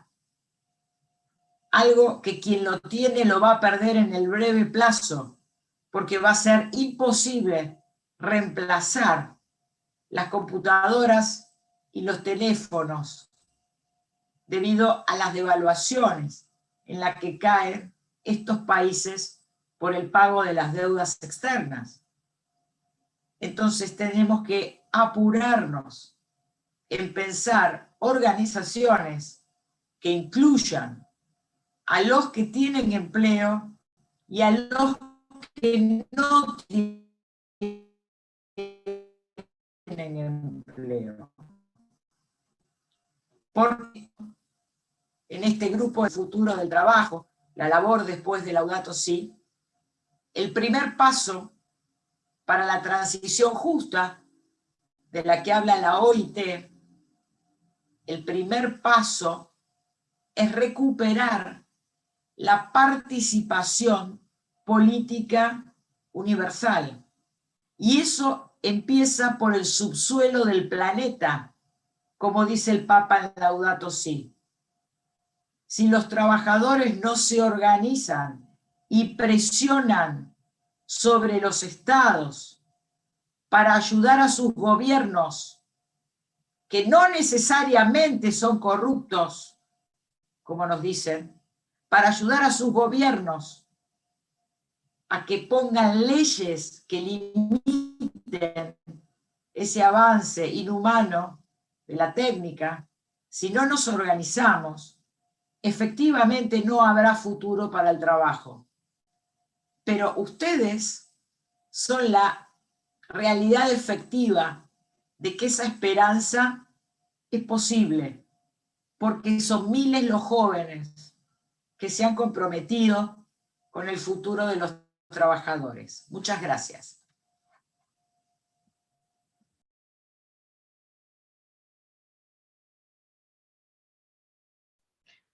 Muchas gracias, Emilce, por tu intervención. Vamos a pasar al espacio de preguntas y respuestas.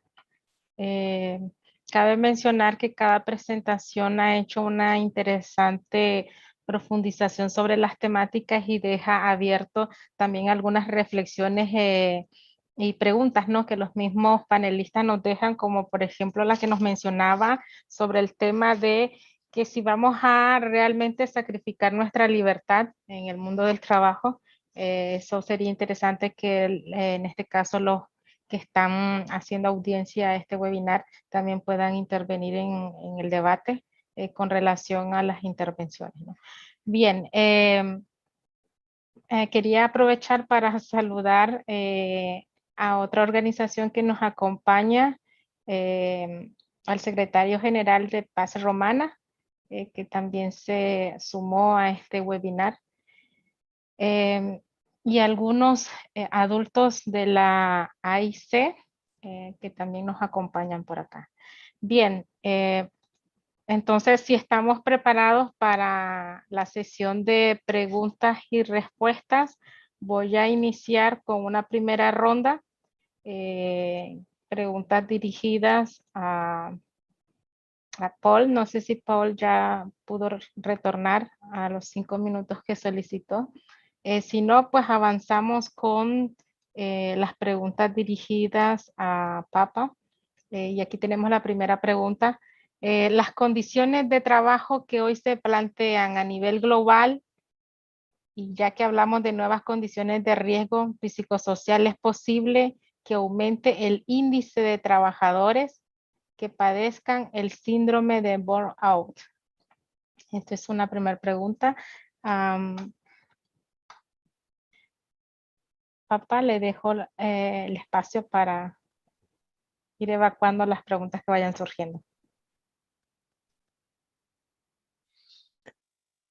Thank you very much. The clear answer is yes, it is. And last year, the ITC published a guidance on working from home, teleworking, one of the issues raised in that guidance is psychosocial health risks. One of the issues that are raised under that is stress, and calling for the need to extend occupational health and safety and labor inspections into these kinds of arrangements, because if they are not surfaced and identified, then it's difficult to address. So yes, there is a link between increasing stress-related digital forms of work, but because these are characterized as new forms of work, you still do not have it being captured as occupational diseases. And I think that's where there's the front line of the struggle in this space.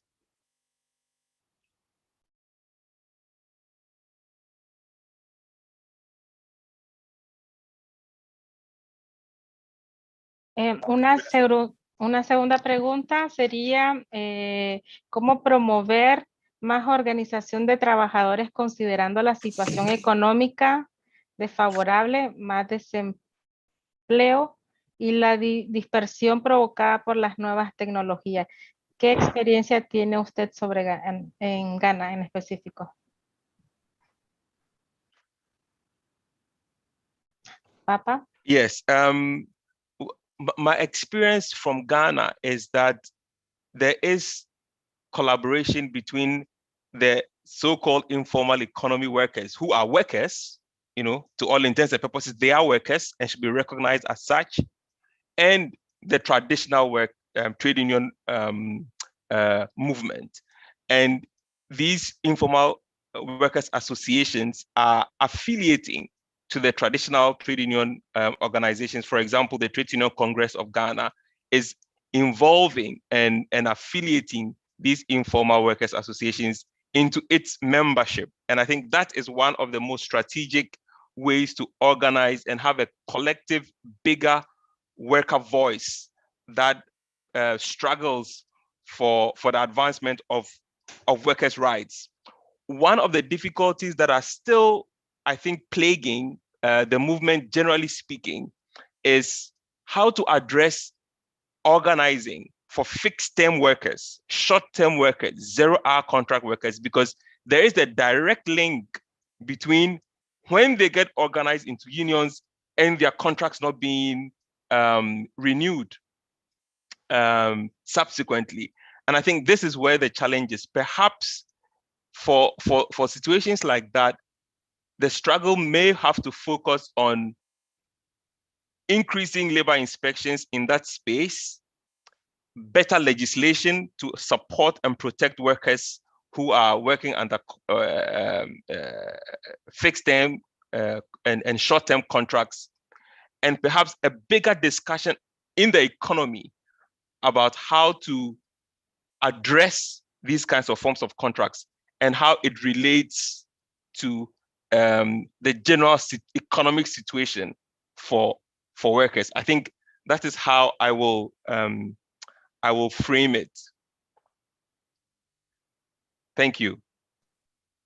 Muchas gracias. Las siguientes preguntas son para Paul. No sé si Paul está en condiciones de responder ahora. Si no... Sí, son en el coche, pero puedo, sí. Puedo responder. Perfecto.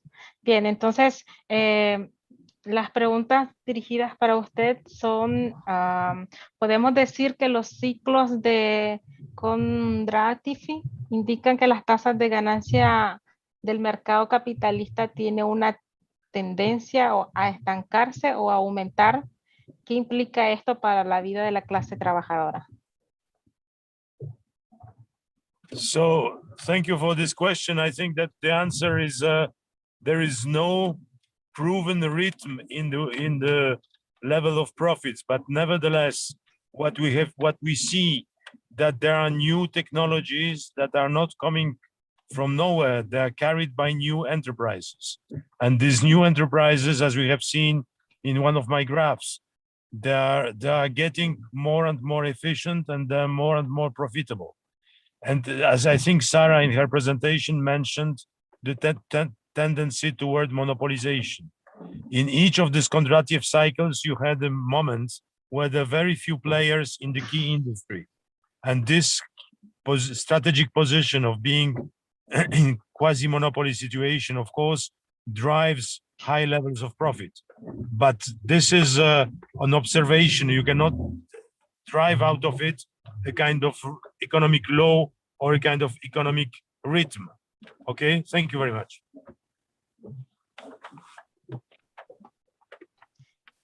Una segunda pregunta es en cuanto al aspecto económico, Paul, las grandes ganancias de las empresas que se han desarrollado por parte de algunas empresas, ¿qué espacios de posibilidad existe para que a nivel internacional se controle y regule esta economía y proteja el derecho a la propiedad intelectual de los autores del diseño de plataformas, recursos, etcétera?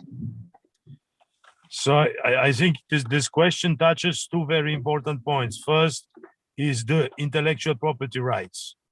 This plays both ways. Of course, many of the gigantic enterprises today have a strategy in protection of their intellectual rights, and much of their profits are derived from these rights.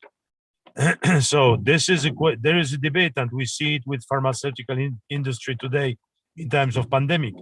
To what extent these rights should be preserved, and at what moment or in which circumstances these rights should be shared.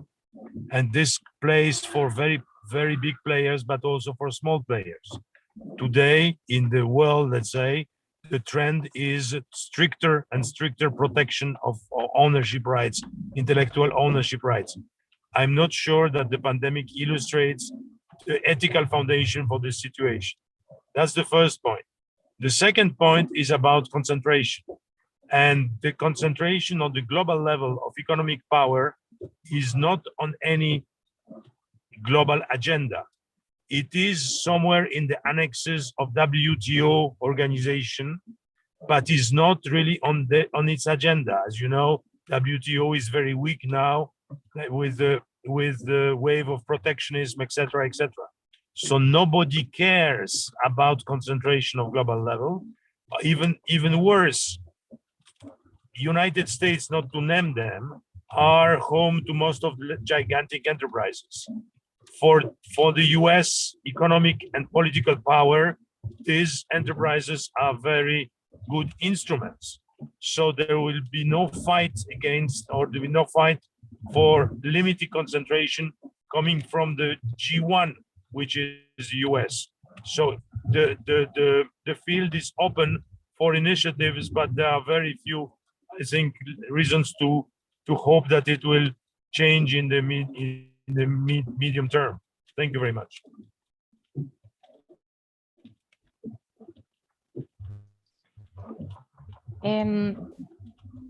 Dos preguntas más para Paul. ¿Cuáles son las consecuencias, amenazas y desafíos en concreto en las relaciones laborales a partir de la poca regulación laboral por parte de los gobiernos? Hay una evidencia que hay una fuerte inclinación. No puedo oír. Aló. Aló. Hola, ¿me escuchan? ¿Sí? Ok, voy a repetir la pregunta. Más creo que esta pregunta puede ser también respondida por otros panelistas y preguntan sobre cuáles son las consecuencias, amenazas y desafíos en concreto en las relaciones laborales a partir de la poca regulación laboral por parte de los gobiernos. Dado que hay una evidencia, que hay una fuerte inclinación hacia el gran capital.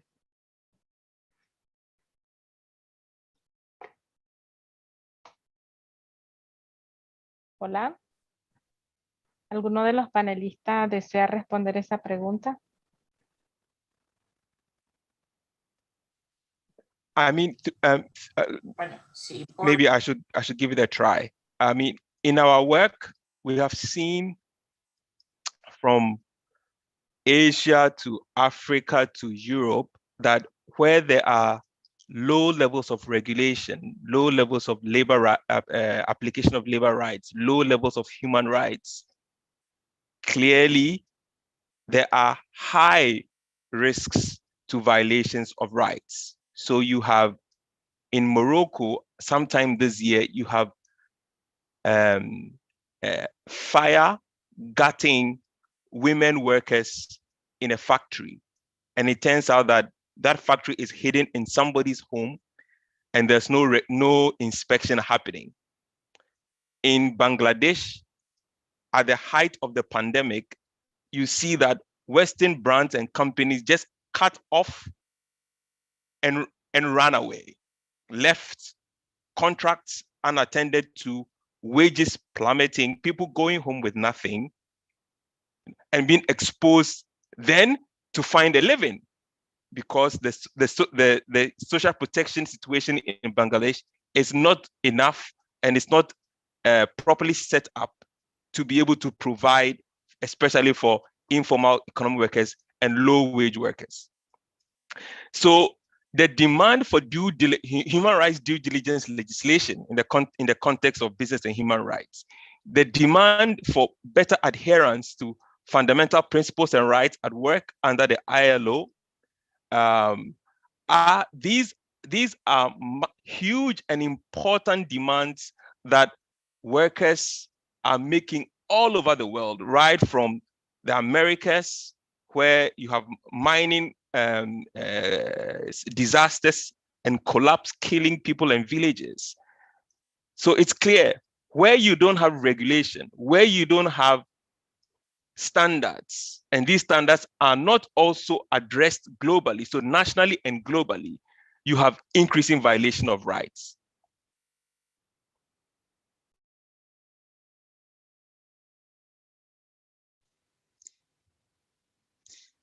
Just very short as addition. Muchas gracias. Carla, just as addition, I would be very short saying that actually what we're discussing and what we saw in all the presentations, it's actually already the answer, because we already saw so many violations of labor rights. No, and we're speaking about occupational health and safety, but we're also speaking about the right to disconnect, and we're talking about even about this question about who is actually the worker. So yeah, we clearly see that there are risks and there is violation of labor rights.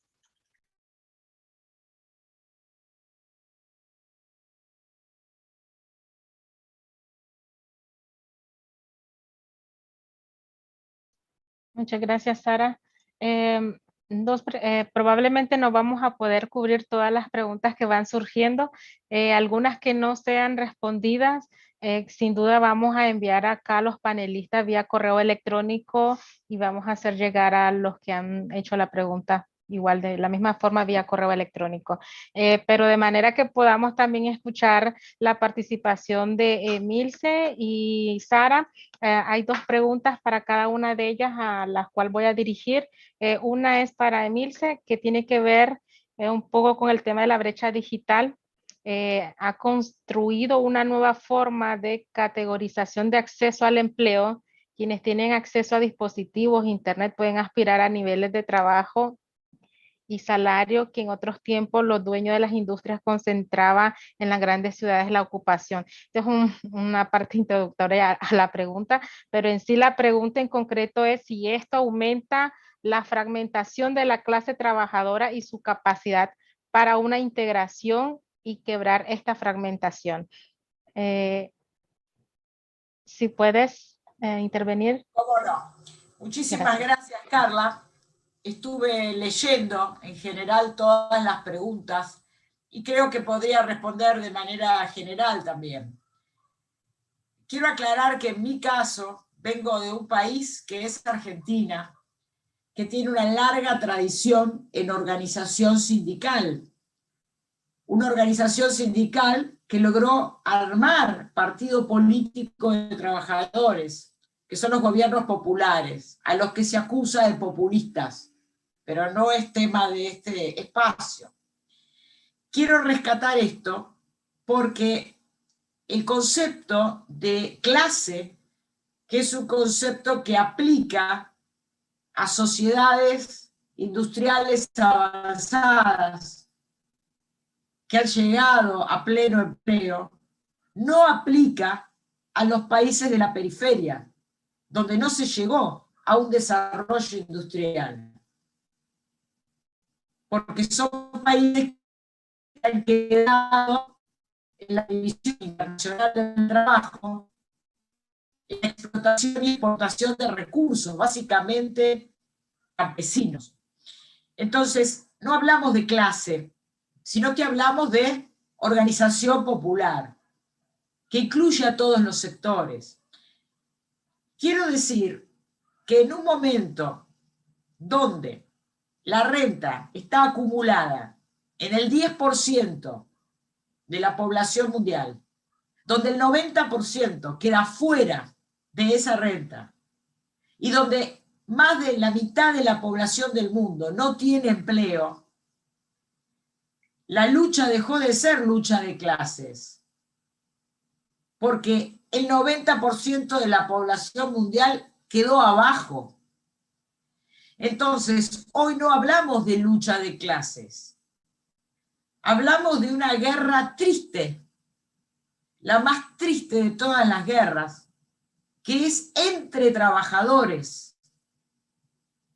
No es la lucha de clases entre los de arriba y los de abajo que generó la revolución industrial. El salto tecnológico, sin límites éticos, políticos, genera otra lucha, que es una lucha entre trabajadores, por el trabajo, entre trabajadores que tienen empleo y entre trabajadores que no tienen empleo. Los que tienen empleo tienen protección social, como dice la OIT en las recomendaciones 202 y 204.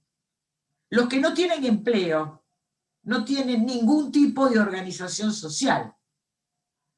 Con esto quiero decir que si pensamos solamente en los problemas y soluciones de un sector de los trabajadores, es decir, de los que tienen trabajo, aumentamos la brecha entre trabajadores. Por eso hay que llevar la organización a una lucha por derechos de todos los sectores, no solamente los que están empleados y explotados por el teletrabajo, porque son muy pocos si tomamos las cifras internacionales. El 62% trabaja sin empleo, es decir, que no está explotado por el teletrabajo. Si solamente nos centramos en ese tema y creemos que la digitalización solo se traduce en problemas de explotación por teletrabajo, en el corto plazo ninguno va a tener protección social. Por eso hay que organizar a todos los trabajadores. Hay que organizar en otro modo, que ya no será sindical sino gremial, a todos los trabajadores, los que tienen empleo y los que no tienen empleo. Porque la digitalización perjudica la vida de todos. Entonces, si identificamos como problema principal el desempleo antes que la tecnología, va a ser mucho más fácil pensar una nueva forma de organización laboral y política que garantice la vida digna de todos los que están empleados y los que no están empleados. A eso los invito, y consideramos desde esta parte del mundo que es Latinoamérica, que por ahí va el camino a un futuro del trabajo. Gracias. Muchas gracias, Emilce. Esta reflexión que acabas de compartir la voy a conectar con una pregunta dirigida a Sara, que tiene que ver un poco con el tema de las tendencias hacia la digitalización del trabajo. Por acá nos dicen si es innegable o al parecer inevitable. ¿Cuáles son las propuestas desde las organizaciones de trabajadores frente a las nuevas condiciones de trabajo? ¿Qué nuevas formas nos creamos para defender nuestros derechos? Emilce ya mencionaba algunas pistas, ¿no? Sobre las posibilidades, ¿no? De tener un mayor impacto en términos de reivindicaciones. Pero desde la Joci, ¿cuáles propuestas ustedes nos pueden compartir, en este caso a los que están haciendo audiencia, sobre qué nos dicen las organizaciones con las que estamos trabajando a nivel internacional? Y también desde los movimientos nacionales. Thanks, Carla, and thanks to those who asked the question. No, it's fundamental that we think about solutions. And I gave already a very short summary from reflections from Indonesia, but also from the COVID analysis in the end of my presentation. And I will just briefly remind us that we were talking on the one hand about the equality of the distribution, because we saw before, no, that actually we all say that, digitalization, it's so global, it's already there and it's so important, but actually the internet is not equally distributed. So we're talking about social protection, as Emilce said, but it should include internet. And also we are talking about workers' rights to be updated and enforced. So on the one hand, we're talking about the right to disconnect. So things like what we already heard also in the videos are not allowed to happen. It cannot be that the employer is asking why you did not send a mail on Saturday evening. It must be clear there's a right to disconnect. And as Paul said, no, with the digitalization, we all have this tendency to have our individual schedule and not to have common spaces anymore. So a protection of the common time, which is, for example, the common Sunday, is important. Also, we do need the clear regulations from employers and the employer's responsibility. Who is actually responsible for the material to work? No, for example, the electronic devices. So it should not be the workers who are using their own devices. And we're talking about workers' rights also for platform work and click workers. So because we see all these trends now of false employment, of informal work, which is created, and we don't want to have that. In general, we want justice to be ensured, and we want also digital taxes to be paid by the big, huge companies whom we saw now also in Paul's presentation. We see that Google is profiting, that Amazon is profiting, that Facebook is profiting, that Alibaba is profiting. So we do want them to also pay taxes, so we can all profit from that. And we want citizens to be in control of the data, and we want ecological boundaries to be respected, as Papa also said very clear in his presentation, as a result of the Iycw survey, that it's very important for us young people that the ecology must be also there still when we will be adults, and also for our children. Thanks, Carla.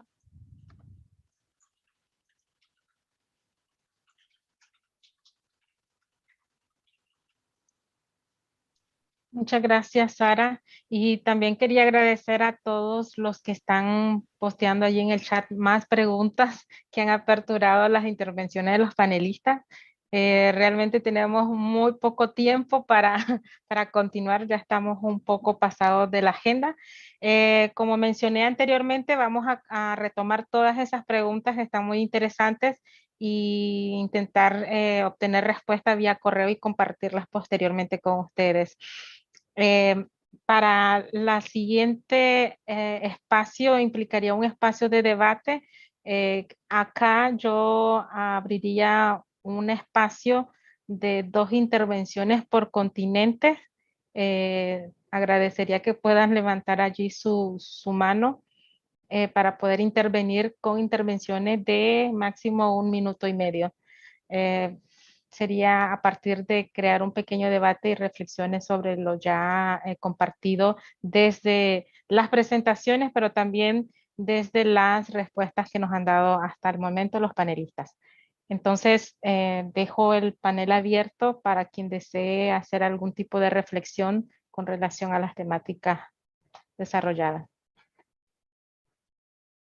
Por allí tenemos a Philip, a Rosmini. Entonces empezamos con Philip. Philip, 1 minuto y medio. Yes, I can see you. All right, thank you very much. My name is Philip speaking from Ghana. I want to find out from the international YCW leader, what is the representation of Ghana on the structure of the IYCW, and also does he know the progress of the YCW in Ghana and its performance, particularly its representation on the ILO Ghana, and how the Ghana Charter is functioning? Thank you.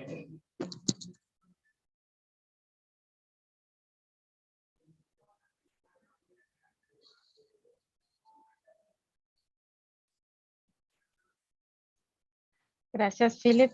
Si algún miembro del equipo desea responder a esa reflexión, mientras avanzamos con Rusmini. Muchas gracias. No sé si me escuchan. ¿Me escuchan?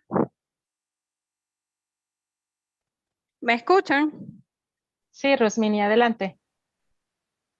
Bueno, primero que nada, en nombre de varios jóvenes que estamos aquí en Venezuela, agradecemos a la JOC Internacional la invitación a este espacio tan importante, ¿no? Nosotros desde acá como jóvenes venezolanos valoramos mucho el esfuerzo que se hace por compartir estos espacios de reflexión sobre los nuevos tiempos y paradigmas que estamos viviendo a nivel mundial. Y bueno, en función de lo que se estaba conversando acerca de la nueva organización de los trabajadores, en función del tema de la lucha de clases y en función de todo este tema de la digitalización del trabajo juvenil, surge una pregunta. Y entonces en ese marco, una pregunta para todos, y es: ¿cómo creen ustedes que debería organizarse la juventud, no solo en este marco de la digitalización, porque entiendo que es bastante importante en este momento pensarse la organización de la juventud, pero mi pregunta es, no solo en ese marco de la digitalización, que es bastante importante, sino cómo debería ser esta organización en países como el nuestro, como Venezuela, que actualmente está bloqueado por el gobierno norteamericano, y no solamente eso, sino que actualmente vive un alto índice de hiperinflación económica. Era eso, muchas gracias. Muchas gracias, Rosmini. ¿Alguien más que desea hacer alguna intervención de Europa, de Asia?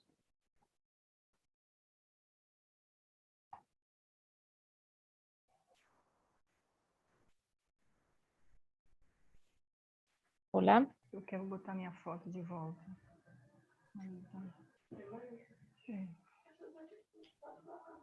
Compartiendo algunos comentarios por el chat. Norelis nos menciona la tarea entre desempleados y empleados es juntarse y luchar juntos por el derecho a un trabajo digno. Marilea, ¿tienes el espacio para continuar? No.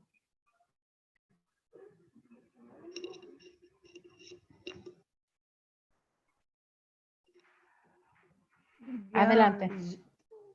Bonjour à tous.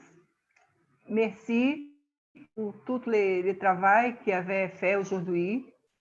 Et c'est un défi pour nous, comme un mouvement de formation, la Joci, la CJOC, MMTC, pour toute la situation que vivent les travailleurs dans le monde.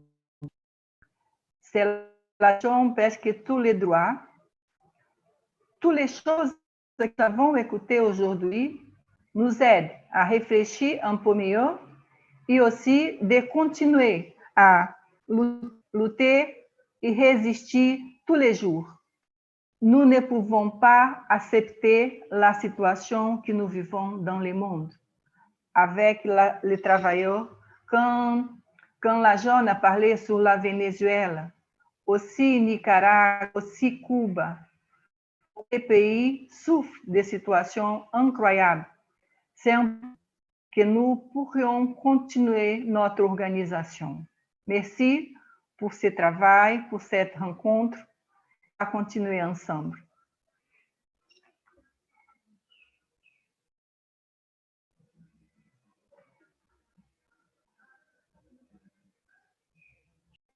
Norelis, ¿harías tu intervención?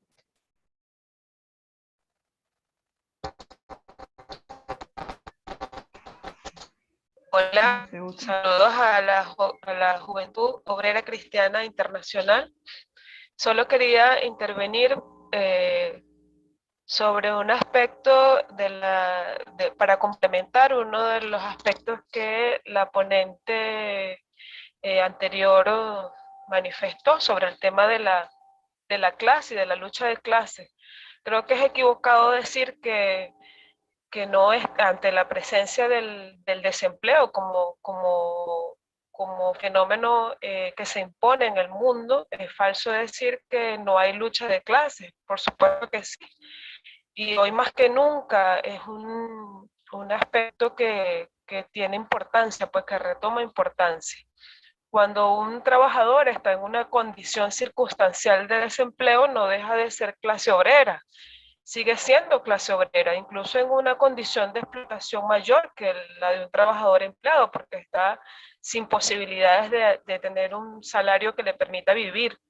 Entonces, la tarea es cómo desarrollamos organización en ese sector de la población que se encuentra desempleado y cómo desarrollamos solidaridad entre los trabajadores que están en un empleo formal, los que están en la informalidad y los que están en situación de desempleo, para juntos luchar por un trabajo en condiciones de dignidad. Creo que esa es la tarea fundamental, pues. Y la lucha de clases sigue presente porque los trabajadores desempleados también lo único que tienen para vender es su fuerza de trabajo, pues, y eso le da su condición de clase. No dejamos de ser obreros cuando estamos en esa condición. Creo que hoy el tema de la digitalización del trabajo nos plantea un nuevo reto de cómo desarrollar organización.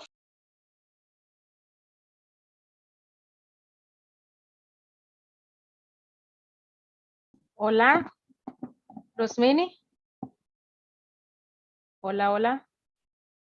¿Me escuchan? A mí me gustaría, Carla, responder un poco a eso, ya que fui yo quien introduje esa palabra conflictiva. ¿Me das espacio? Claro. Quiero aclarar, yo he escrito muchos libros y he dado muchas conferencias, justamente sobre el tema de que toda persona es trabajadora. Toda persona es un trabajador, tenga empleo o no tenga empleo. Pero otra cosa muy distinta es que todos los trabajadores, empleados y desempleados, logren organizarse como una clase. Una clase es una estructura compacta, sin fisura, que lucha por derechos antes que por comida.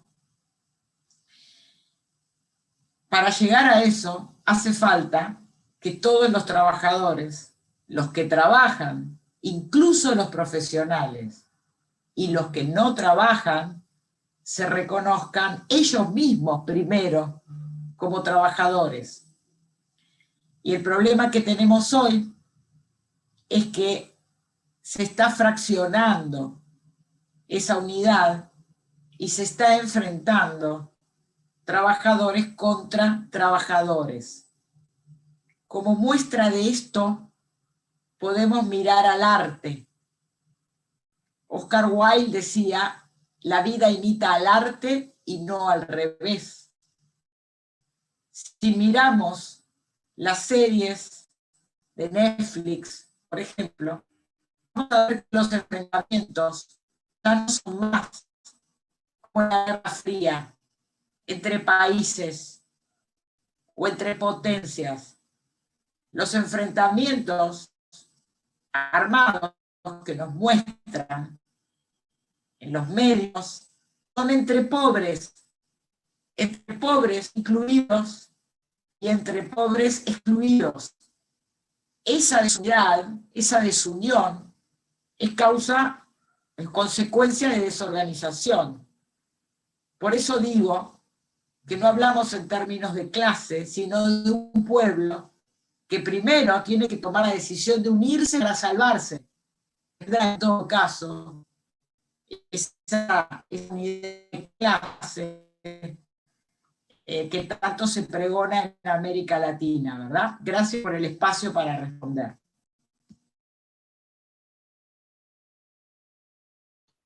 Gracias, Emil.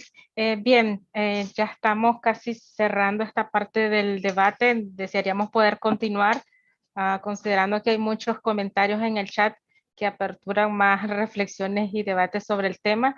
Creo que también para no dejar tan abierto el cierre de este debate, solamente hacer mención que, bueno, es una realidad que tenemos a nivel internacional y que cada vez se agudiza más la precarización laboral de los jóvenes en toda la industria y empresa de servicios. Y creo que ya ahí mencionaban algunas pistas interesantes para continuar con la lucha de clase trabajadora y poder también crear alianzas más fuertes a nivel de sinergias, a nivel de trabajos en red, que nos permitan realmente lograr reivindicaciones concretas, ¿no? Para terminar, yo haría solamente una mención rápida para pasar la palabra a mi compañera Iycw, que es la que se va a encargar de hacer en este caso, digamos, las conclusiones generales, las observaciones finales sobre el webinar. Y bueno, agradecer directamente a los movimientos HOC que estuvieron presentes durante toda la sesión, que es, en mención tenemos de América, a la JOC Perú, Colombia, Venezuela, Nicaragua, de Europa, España, Alemania, Flandes, Bélgica, de Asia, India, Sri Lanka, Indonesia, Pakistán, África, Ghana, Gabón y Australia, que nos estuvo acompañando, y algunas organizaciones en mención: CIHOC, CECI, Asesoría Política, el MTC, Advenia, entre otras, ¿no? Muchas gracias por acompañarnos y bueno, le dejo el espacio ahora a Iycw para que pueda hacer la última parte de nuestra agenda. Muchas gracias por la participación. Thank you very much, Carla. Wow, that was very interesting discussion and questions. Thank you very much for all your participation. So I will just give a brief overview and key takeaways from today's webinar on the impact of digitalization in work, life, and action, especially from the different speakers and from the discussion. It is indeed crucial to discuss the impact of digitalization in this time of uncertainties. It is not far off. New forms of work and the challenges of tomorrow are already here, and we, young workers, are the first to experience them. Globalized capitalism has led to the development of information and technology in this very advanced era. So speaking of the different impacts in life, work, and action of digitalization, one of them is that the digitalization of work leads for creation of new types of jobs. But on the other hand, it is also forces for a job loss to many because it can be substituted by the automation work. Labor is substituted by capital. Every day, there is a threat to be unemployed from the sector of services, factories, offices, and production. There is also said that the employer and employee relationship is not clear, and there's a question who is responsible. We said also that digitalization is undermined the freedom of association and freedom to organize. Workers also feel forced to work under bad condition or more precarious situation.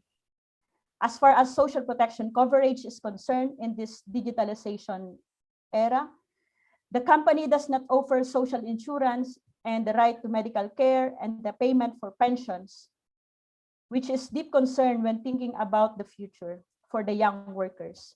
And also, the occupational health and safety is undermined as well.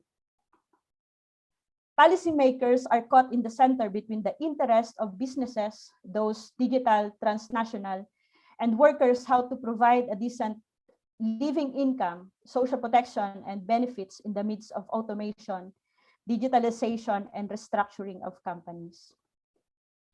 For that, we have said that what YCW believe in is that work is care and work should be a just work. Work should be focused on the human-centered approach.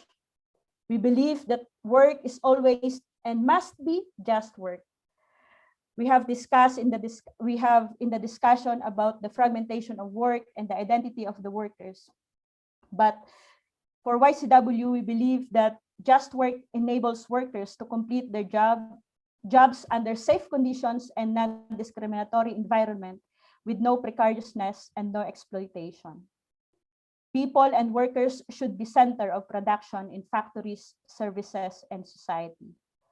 In the judge part, we affirm the commitment of the Church and the Pope Francis and his encyclical of Laudato Si in Fratelli Tutti, that calling for justice, solidarity, and the respect towards each human's dignity. We said that that is very important. However, we know that the trend towards the digitalization of work is undeniable and seemingly unavoidable. There are important questions on what we need to be done, what we need to do. So during the discussion, we heard that it is very important that we need to have human-centered approach, that the technologies will call for the sustainable just work. Second, strong and solidary social protection is needed, including access to internet and electricity. Third, it is important that policies and laws that will defend the workers' rights in this digitized world, it is need to be updated and enforced, including the occupational health and safety and labor inspection, the right to disconnect, the clear regulation on the employers-employee relationship, and the freedom to organize and unionize. It is also important that justice in the digital sphere must be ensured, and not only for the workers, but for the citizens, must be in control for the data. For youth organizations like ours, the challenge remains to raise awareness among young workers, continue to organize and inform them of their rights, so they can be alert to the new phenomena of the precarious work and exploitation they are exposed to with the advancement of the information technology. We see our responsibility as a young workers movement, and we assume it. So, in behalf of the international team of IYCW, I would like to thank all of our speakers. They are not here anymore, some of them, and all of the people who participated and those participants in this webinar for your interesting questions, and also those who participated in the discussion. There are many things that we can take away for our future campaign and for our current campaign for stronger social protection, just work, and dignified life for all. Today, more than ever, we need to strengthen our solidarity and action. We are sending you a happy and progressive Workers' Day, especially for tomorrow on May Day. So thank you very much. But before you leave, we would like to request one request for all of you to open your camera. And if you have the demands, because we are also celebrating the International Week of the Young Workers and May Day, you can show it in your camera, so we can do it like an online protest, online mobilization. This is one symbolic action that we can do for now. Okay, I will take a photo for all. So please open your camera, and we have 3 pages. So anyone, please open your camera. On the first page now. So on the second page. On the second page, not all open the camera. So please all open the camera and put your paper on the screen on the second pages. Okay. Okay, for the third pages, no one open the camera. But anyway, I will. Okay. One more. On the first page is the better one. 1, 2, 3. Good. Okay. Thank you very much.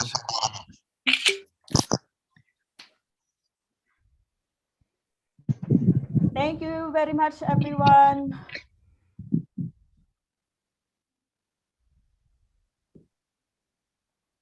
Thanks a lot and happy May Day to everyone. Chao. A todos, chao. Chao, chao. Muchísimas gracias también para todos los traductores que nos han estado acompañando hasta estos últimos minutos. Orlando. Chao, chao. Yeah.